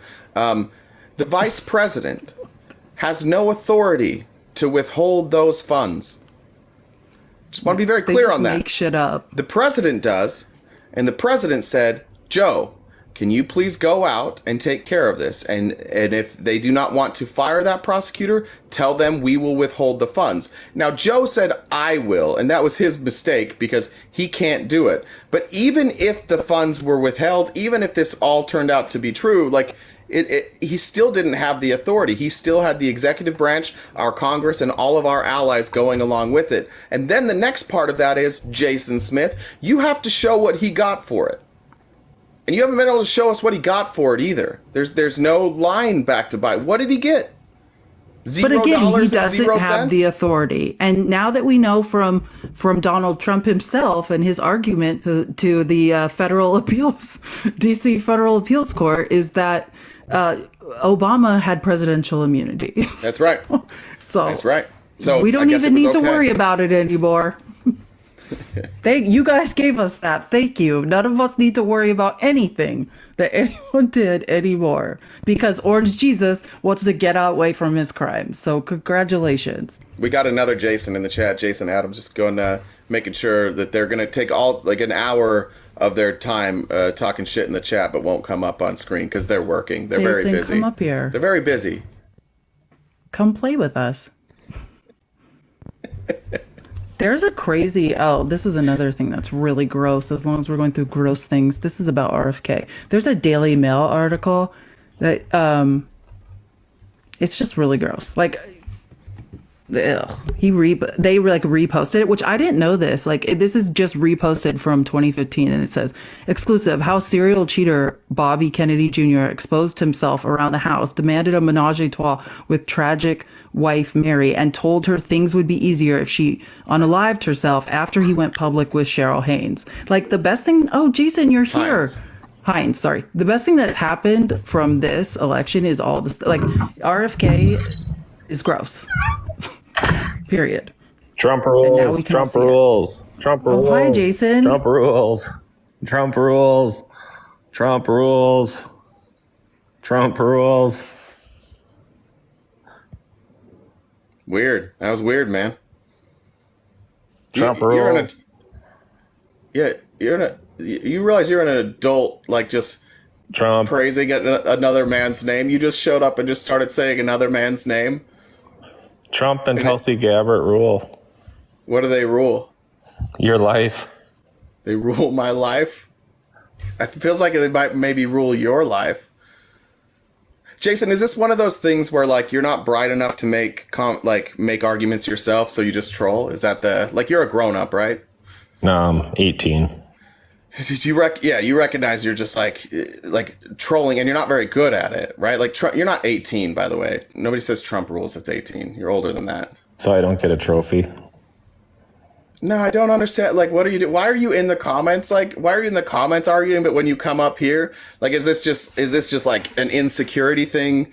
Like, you're afraid to make your actual points that you were making in the comments. So when you got here, then you started trolling. I never came up here. You're up here right now. You said before though. I've never. No, in the comments, you were like talking about real things, but then when you got up here, you were just like, I'm gonna go straight troll. What do you want to know about my comments? Biden got Dover. He just was dozing off. Who cares? I mean, have some respect. Wake up. For what? Respect for what? For 3 soldiers that died on his watch. He just talked to them. I played the clip earlier. Yeah, but stay awake while you're on the tarmac while the bodies. Oh, you're talking about when he was looking down? No, he just about dozed off. He didn't. He was looking at straws. It's so embarrassing. Is this is your big political point?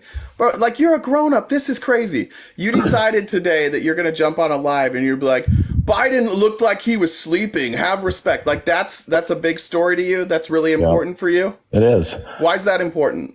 It just is. Maybe it ain't important to you. Why? No, but why, I said. It's important. Wake up. Why? Because you run the country. No, Wake you said up. that already. No, I know he runs the country. Why is it important to you? It just looks bad. All the other world leaders look at him like an idiot, like he can't even stay awake. It's weird because the other world leaders seem to like him a lot more than they like Trump. So, well, I don't like Trump either. I don't. What? Sure, you don't. You came on and said Trump rules for like 30 seconds, but yeah, you don't like Trump. To trigger all your stupid idiots that keep commenting to me about. You're the only one that's dumb so far. Like, you're not saying anything. Mm-hmm. Like, what's your goal here? I like that Dan Crenshaw comment you made about his eye. Thank you. He lost that in the military, protecting your stupid ass. I'm a lot smarter. It's inappropriate, and if you heard that, you heard me say that. So move on, Jay. I didn't hear that.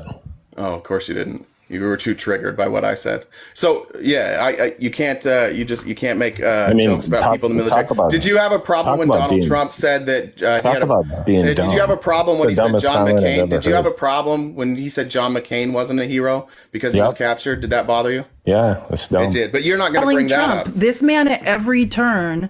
Like when a veteran was speaking in a wheelchair and like sinking into the mud, Trump was disparaging him. I was yelling Trump rules because all your little puppets kept saying I was a Trump supporter in the comments. Okay, so we're pivoting. So you're not a Trump supporter? No, I'm not at all. Jason? I'm not either. Trump or a Biden supporter. I'm a Tulsi Gabbard supporter. Actually, I'm a Dan Crenshaw supporter. Are you muted, Jay? Why do you like Tulsi Gabbard? Why do you like Dan Crenshaw? They both served in the military. They both have good ideas. Remember what you've been here the whole show, so you know this, that I said like, that's all it takes is you serve in the military and people think you're gods. Like, you know who else served in the military? Timothy McVeigh. You a big fan of Timothy McVeigh? Nope. No, not a fan. Okay, so then why do you like Dan Crenshaw and Tulsi Gabbard? I like his energy policies. What's his energy policy? He has, I don't know, go to his site and read it all. I'm going to explain it all to you. Well, I'd like you could just paraphrase it. It's more than just it's a whole plan he has. I'll give you as much time as you need to explain it. What's Dan Crenshaw's energy policy? I mean, I don't study it much. I read it. I'm asking the easiest question of all time. Like, I love his energy policy. What about it? Well, I don't study it. What, I have to tell you what I mean by that? Yeah. Just because I like something. About Dan Crenshaw's energy policy? Just because I like something doesn't mean I explain it to you. I mean, I don't do homework like you guys do. I don't study clearly. politics. But what do you like about his energy policy? It's been a while since I looked at it. It's been like 3 years. Can you just admit that you said that thinking that you wouldn't get a follow-up question? You don't. No, I knew I'd get a follow-up. Okay, then what's his policy? I knew I'd get a follow-up from you guys because you guys. What do you like about it?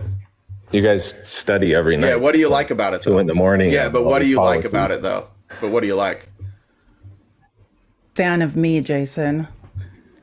You know a lot about us. I do like that. Thank you for supporting. Yeah. Yeah. We can skip that. What about Tulsi? What do you like about Tulsi? I just like. I think the next president should surf like she does. And so she's Pretty. Just say she's attractive. No. Okay, so you think that She's not my type. you like Dan Crenshaw because he was in the military and he probably has an energy policy that you don't know anything about, but you'll just blindly support it. And Tulsi Gabbard because she surfs. Yep. How sad's your life? Like this, like honest to God, like you just troll in comments and then come up here and pretend like you don't have any real opinions. Like this is one of the most cowardly things I've ever seen. Is it? Like, okay. No, it's see it. You won. Yeah, and then is it? Yeah, you're the it's winner. Cowardly. You guys just try to win, so you won. You happy? That's not what we try to do. We have substantive conversations, and like you said earlier, we do our homework. You do your homework. Yeah. And then I like this thing that Dan Crenshaw said about energy. Like, this is what I'm looking just recently, like, or not most recently, like in 2021, he penned an op-ed in Houston Chronicle, and he was criticizing President Biden's early executive orders on energy policy and outlining an alternative path forward to protect the environment without hurting Texas energy workers, which I think listen, Jason, you didn't know this, but I am just saying, like, I'm open to the discourse. Like, the one thing I'll say about Dan Crenshaw is, like, he has intelligent discourse, and like I'm open to that conversation. Like if you have a plan, Dan Crenshaw, like that involves saving Texas jobs because that's your constituents, like I think that's great that you support that. But I mean, you can't so that's what it looks. I mean, that's the nearest thing I can like read. Yeah. And that if anyone wants to read that op-ed, it's called in the Houston Chronicle. It's called Dan Crenshaw, We Can Tackle Climate Change Without Destroying Jobs. All right. Sorry, I got to leave. I got to bring my dog to the groomer. Yeah, okay. Shocker. Bye, Jason. See ya. I love you, Felicia. Later, Gator. It's Felice. Whatever. Oh. No, my fans. That's just the Gotta average. love them. That's the average Trump supporter. When they get confronted, they'll lie and say they're not a Trump supporter. But that's the people that they like. Like that's why this messaging. Whenever you guys wonder why people keep voting for Trump and why he has supporters, just remember the conversation we just had with Jason. You don't need information. You don't need any information at all. You can have you can believe in somebody and like somebody with literally no information, which is beautiful. Thanks, Jason. It's MAGA's had a tough time on this live today, and I think MAGA in general has a tough time. I'll call out specific. I may just start getting specific about content creators, and I'll call out somebody who I'm friendly with, and I hope she hears this. But there are content creators out there who will not leave a bubble where their opposition is silenced and muted, and it's 8-on-1. Mod. I'm speaking directly to you, Mod. I would like to see some of the Republicans who host lives. I would like to see some of them debate somebody 1v1. Just one person. And not pretend like everybody on the panel has something to say. And when somebody on the panel pipes up with saying something absurd, like when I was voting, I saw buses full of dementia patients being brought in, and you guys don't check any of that. I'll challenge every single one of them. Somebody clip this if you'd like. If anybody's recording this, we'll clip this. Any single right-wing content creator, you have a place here. I will give you the entire live if you want to debate. I'll give you 3.5 hours of a debate. But please, for the love of God, one of you, find your courage. Find your spine. Reach down there and find your nuts and leave your safe space and debate somebody who knows what they're talking about. I don't know what you're afraid of unless you know yourselves that like your arguments are weak and that there aren't arguments. And I would say this to almost every MAGA. The reason you won't debate is because you're waiting for something that you can defend. And you don't have anything you can defend right now. And you're not going to leave the party, but you're just going to keep staying in your little safe spaces where you can shut down opposition. And I'm fortunate enough that we have an audience that travels. So when we go to other spaces, we can bring an audience that that's big enough that they don't feel comfortable just booting me or blocking me. But I know every other lefty that goes on there, they just get screamed at. So I'm challenging any right-wing conservative, what do we want to call it, content creators, to have a discussion with me. One-on-one, have a discussion with me. And let's see. Like, you're not sending your best. Okay, you can invite send invites to these Republicans we're talking about right now, or MAGA, whatever they want to be called, the new Republicans, if you will. And again, if you want to gift us, please use this Venmo or Cash App. We have the gifts turned off for the week for supporting BIPOC creators in CoinCot. All right. Swifty equals Swifty. An update here from Anthony again, who said, "For you didn't read message, Politadaddy." I don't know what that means, but I love you, Anthony. And let me hop over here on Venmo, make sure we have updated. Thank you guys for the donations. And if you have Republicans, I would when you guys are in Republican spaces, like bug them. Try and get these people to commit to having discussions with us. Have them have discussions that don't involve an entire panel of morons and one smart person who can make their statement. And I'll say this, I'll even say to Maud and to whoever that other lady is that was in there that was shouting at me. I don't remember her name. But when was this? That was a couple days ago. I will even do 2v1. Like, you both can be on there so that you can fact check shit and take your 20-minute fact check breaks when I bring something up. I'll do 2-on-1. I'll wave flags the whole time. Yeah. Felice will moderate. It might have been Stacy. I don't remember. I love not having to talk. It's like my dream. It was Lindsay. That's who it was. It was Lindsay. Yeah, I've debated Maud multiple times, but I debate Maud in a panel full of, I think Maud is an intelligent person. I think Lindsay's an intelligent person. But the problem is then the panel also oftentimes has like somebody's drunk uncle that's like stumbling through trying to explain how the moon was fake. And nobody ever checks them. They're just like, oh, that's a good point. Everybody's opinion is valid if you're on the right. Yeah. So there's the challenge. That's fair. Now, let's see if anyone actually answers it. I'm gonna guess no. That's exactly what I'm thinking. So, should we go to, what was the part we didn't cover? We didn't talk enough about Mayorkas this week. I don't know if you want to revisit some of that stuff, or if you feel like you've covered everything for Mayorkas you want to cover today. I mean, we have covered. There's a lot more. Like, we have until like next. I don't know what day next week they're planning on voting, but yeah, like I think the important things is just to watch and see like which Republicans, because that's what's going on, is maneuvering. Like right now, Mike Johnson, they're trying to secure the votes they need. They're threatening people and cajoling and trying to get enough votes to impeach Mayorkas. And then we have people like Ken Buck, like standing up and saying, I talked to constitutional scholars, like this is absolutely ludicrous. So we just need to see kind of like how this develops, which we can talk more about it. But one thing I just want to break in, and I think it's important to say, there's a Daily Beast article that I thought was really interesting yesterday called FBI may have missed 2 rooms during Mar-a-Lago search. And this is super interesting. So FBI agents searching Mar-a-Lago in 2022 may have missed 2 rooms. New evidence from Special Counsel Jack Smith's investigation suggests including a closet and a hidden room connected to Donald Trump's bedroom. Smith's team has questioned several witnesses about the pair of rooms. And an ABC News reported on Thursday, quoting sources suggesting that it's possible investigators believe there are still classified documents at Trump's Florida estate. Oh, what? He didn't give all the documents back? Well, to be clear, the documents they know for sure are missing. They know that. Oh, for they sure. Don't know they don't know where they are. But this story is wild. Does it explain in the article you're reading, like how what that closet is and where that safe is? Did they explain it was an old stairwell. They converted it into a closet, and they didn't have the key there handy.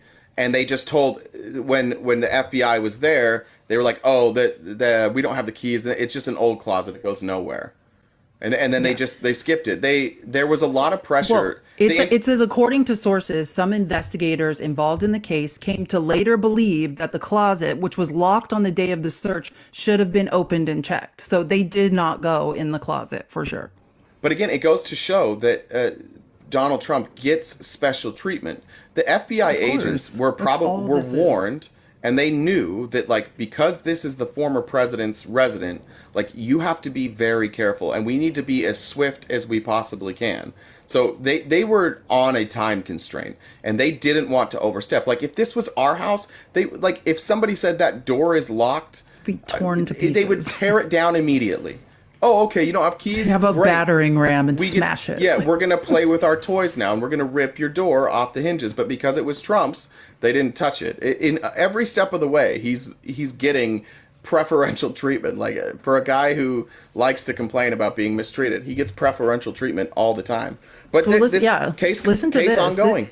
Well, it's super interesting. So as investigators would later learn, and if you want to look up this Daily Beast just had like the first part of this and then a link to the ABC News article, which ABC News, whoever is, they're coming out with a lot of information related to this case. So the actual article is on ABC News and it's called Special Counsel Question Witnesses About 2 Rooms FBI Didn't Search Inside Trump's Mar-a-Lago Residence. And here's where did it go?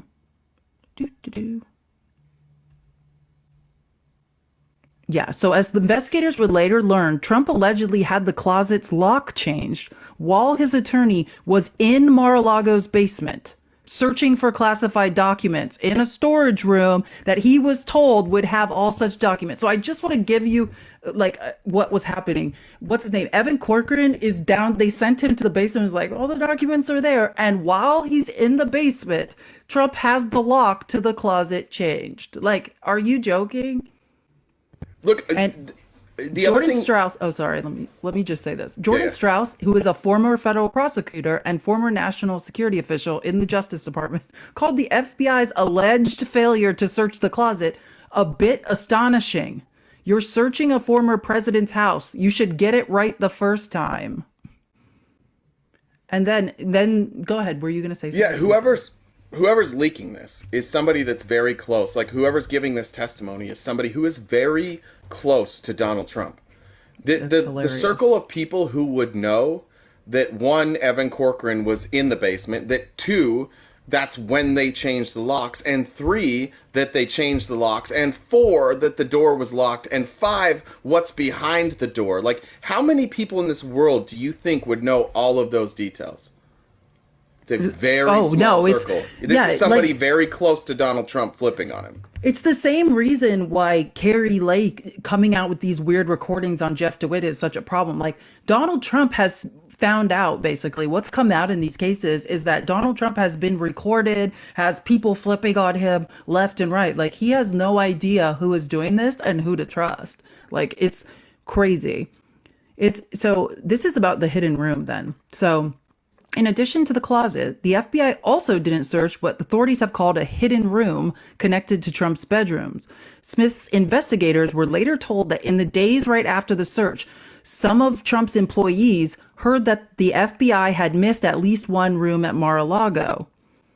According to at least one senior FBI official, agents focused on areas they believed might have government documents. Quote, based on information gathered throughout the course of this investigation, areas were identified pursuant to a search warrant. And then within a few months of FBI search, federal prosecutors in the Justice Department pushed Trump's legal team to ensure that no classified documents remained at Trump's property, right? And so what we're saying here is, like, NARA has a list. They know what documents are missing. So that's how they know that he still has some or gave some away or whatever. Like, best case scenario is those documents are locked up in that closet. You know what I mean? Because if they are not, he gave them to. Well, we know that documents were seen at Bedminster. We know from the testimony that he was just waving them around, and they were just sitting there on his desk. We know specifically that he, in that indictment,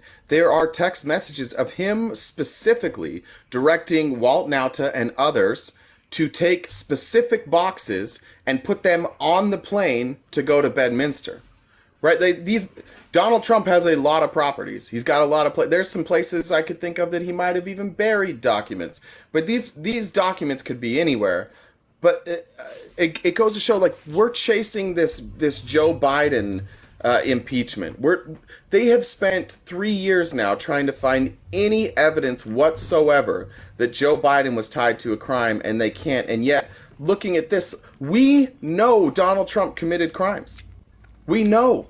We know he took documents. We know he instructed people to hide documents.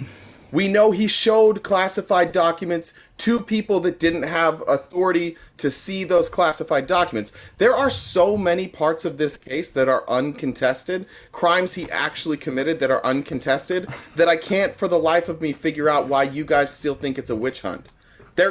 He obstructed justice, 100%. It's because they don't read. They don't read. It's an open and shut case. He obstructed justice. Oh, this is an open and shut case. But that's the point of what that judge is trying to do. The only thing Aileen Cannon can do is try to slow it down, right? And that's all he's trying to do in all these cases is just slow it down. Hopefully he gets elected president and does some unprecedented thing like pardon himself.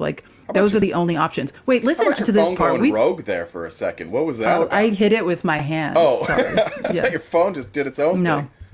But this is actually interesting, and I think this is what you were talking about. So it says, but when agents reached the locked closet near the front of Trump's residence, they couldn't locate a key for it and were told the space behind the door, an old stairwell turned into a closet with shelves, went nowhere, so they decided not to break it down. And it says that sources told ABC News that FBI's didn't do more in part because they felt like they had been at Mar-a-Lago long enough.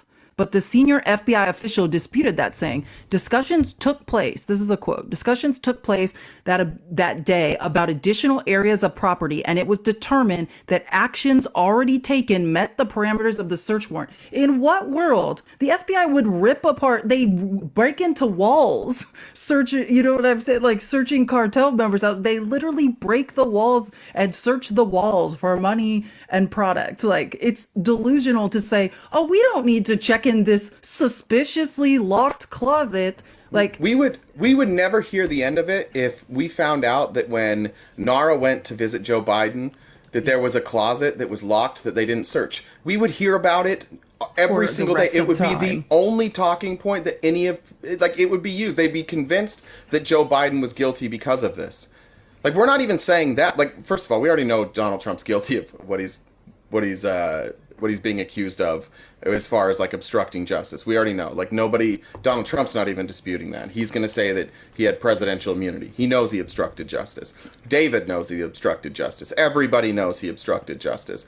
But if there was any amount of evidence like this against Joe Biden, he would be impeached by now already. 100% would be impeached. And you guys would never shut up about it.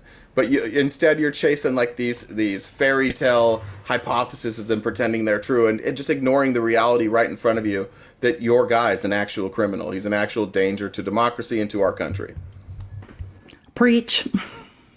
No, but it's absolutely ridiculous. We just find out, even in this case, we're talking about someone who stole classified documents from the government, and there was who was kindly asked to give them back, for a year and didn't give them back. Then there's an FBI warrant and we don't even search. We don't even search for all the documents. It's a joke.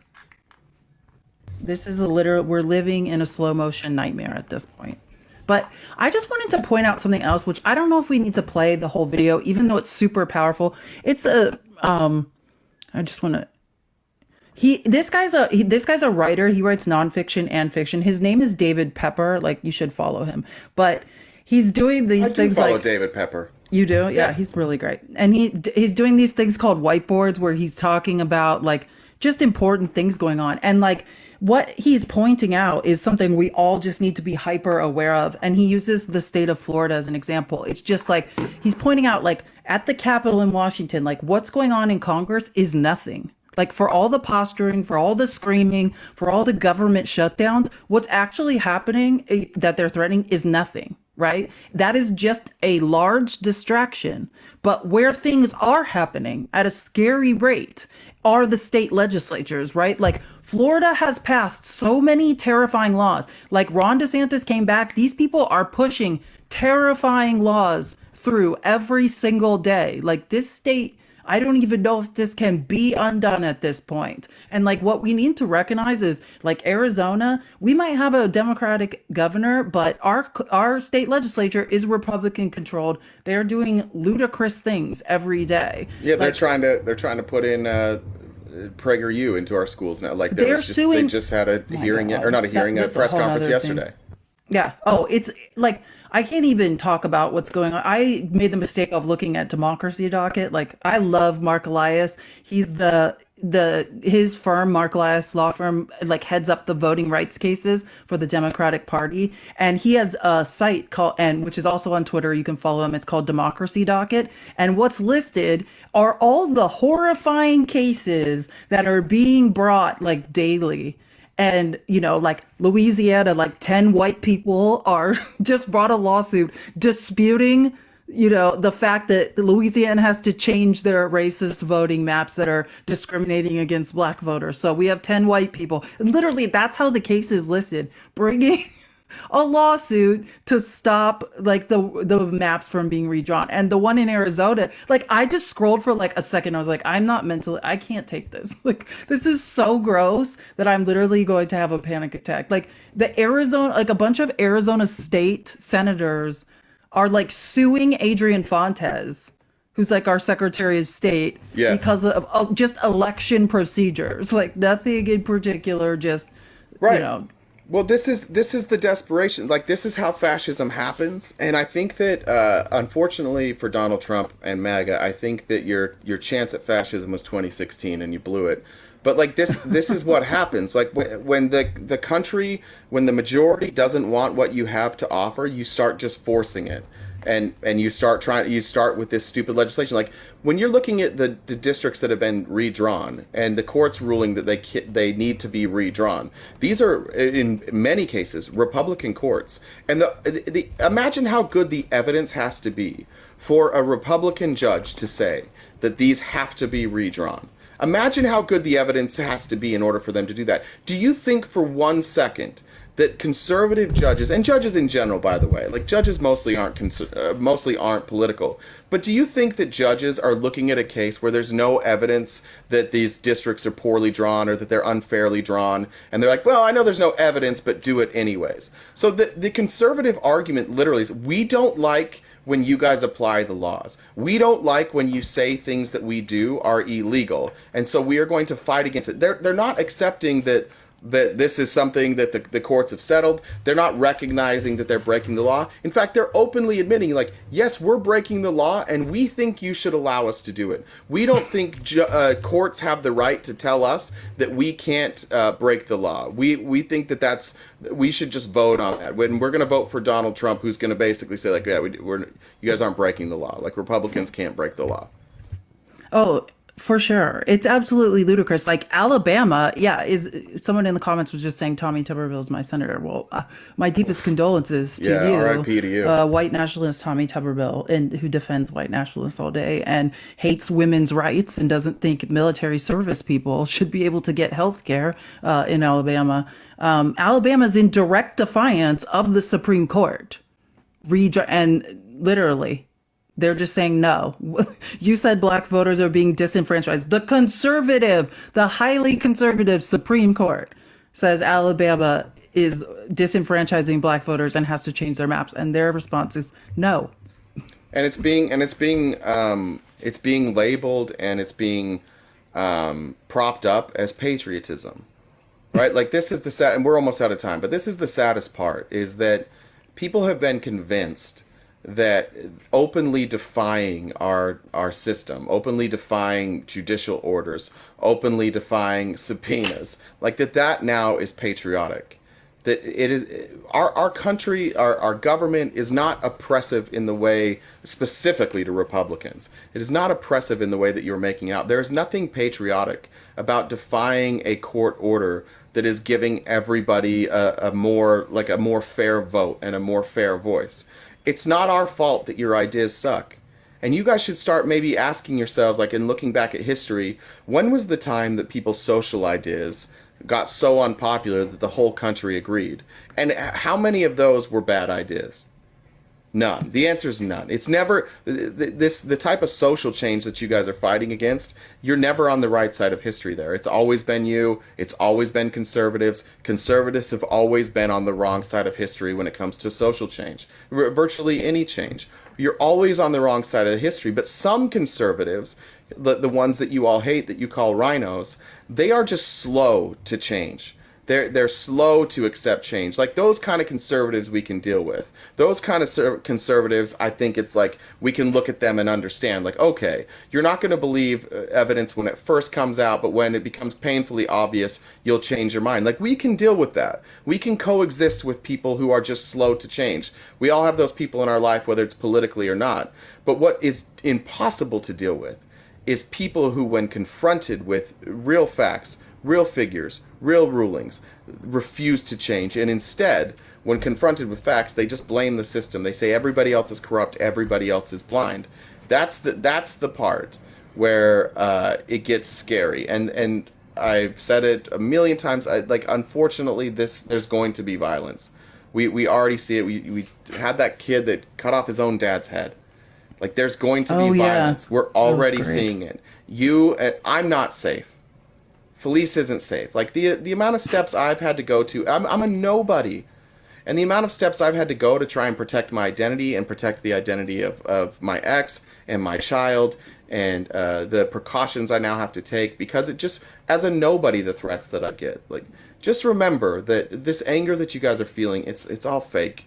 It's not based on real things. Like, we're your neighbors. And if we were socialists, if this was socialism, you'd be fine. Like, we'd still be neighbors. Like, we just have a difference of opinion. I'm not even a socialist, but, like, the worst thing Joe Biden has proposed, you'd still be fine. But the stuff that MAGA people are proposing, there are groups of people in this country who would not be fine. There are groups of people in this country who would not be allowed to be who they are. There are people in this country who it would be legal for them to be harassed. It would be legal for them to be persecuted against. It would be legal for you to not give them a job. Or put in a camp. Yeah. Like, just remember that, like, if Joe Biden wins, the only thing that changes for you is that you don't have your guy winning. That's it. That's all that's really going to change for you. Nobody's coming after you. Nobody's going to try and arrest you. Nobody's going to write legislation that means, like, you can't exist. But if you win, look how many people you are going to harm physically, emotionally, spiritually. Like, your platform is harm. You're running on harm.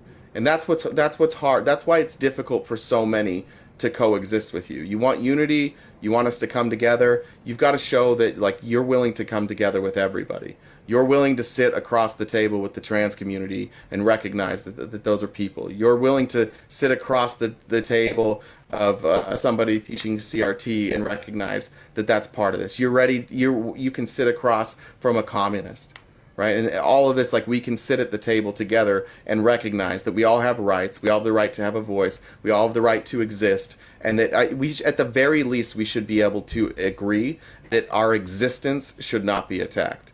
And, like, that's where we can find the unity. And then we can go back to debating, like, politics. We can go back to debating bills, economics. Policy, economics. Yeah, we can go back to that. That would be great. I think we would get somewhere. But you can't keep being the party that doesn't want to give people their rights and then ask for unity and be shocked when you don't get it. And try to unify your party around Donald Trump, known criminal. It's delusional. And just for anyone, like, in the comments who was wondering where all those cases are at, it's democracydocket.com. It's also, you can follow on Twitter as well. And then also, like, if you want to follow him personally, his name's Mark Elias, Marcelias. So yeah, like, it's, you can see in real time all the cases that are filed. Last check-in before we go. Mary, Doug, and Cece, thank you guys for the donations. You guys were Thank you so much. You're extremely generous to us. We appreciate it. Again, we won't make money from TikTok for this whole week. We're happy to do it. If we didn't make a dime through donations through this entire week, we would still feel like we did the right thing. But your generosity is very appreciated. We can't thank you enough. I don't want to say numbers, but like, you guys were more than generous today, and I appreciate it. Share that love when you can with other creators who are also engaged in the CoinCot. And when I do my next one, I'll have CoinCot with 2 T's, the way it's supposed to be spelled. But make sure, like, if this is something you believe in, if this CoinCot is something that you like, Mr. Jones brought it up earlier. Don't support the people who aren't doing it. Not you don't have to hate them, you don't have to criticize them, but support those creators who are willing to risk the income that they know they were going to get in order to stand up for what we believe is just a better country, a better platform, a better way of interacting with each other. So do your best to try and support those who are also involved with this. Felice. And yes, what? Thank you for being here. I forgot how much easier this is with you. I'm glad your life is better. Yeah, I'm going to disappear occasionally so you appreciate me. That's right. We'll see. I'll see you guys tonight somewhere around 7 Pacific Standard Time. Again, I'm going to spend some time with my daughter, and then I'll come back. I'll make some food, and it'll try and be light. Like, we're going to try and get some debates. We may wind up paneling if we can't get debates, because I don't think we're going to put together another outline for tonight. So, well, no, it's different at night. Like, once people get a little liquid courage, you know what I mean? Like, it's a lot easier to get people, in my experience, because I used to do night lives, and like, yeah, people become unhinged the later it gets. So it shouldn't be too hard to get people to come. But yeah, I think this is exciting. RTP After Dark. Oh, I was muted. Thanks, Kimmy. You said that I was cute. Thank you. Or that says Rip is cute too. Maybe not. Bye. Bye, everybody. We'll see you in a few hours. Thank you. Awesome. Have a great day.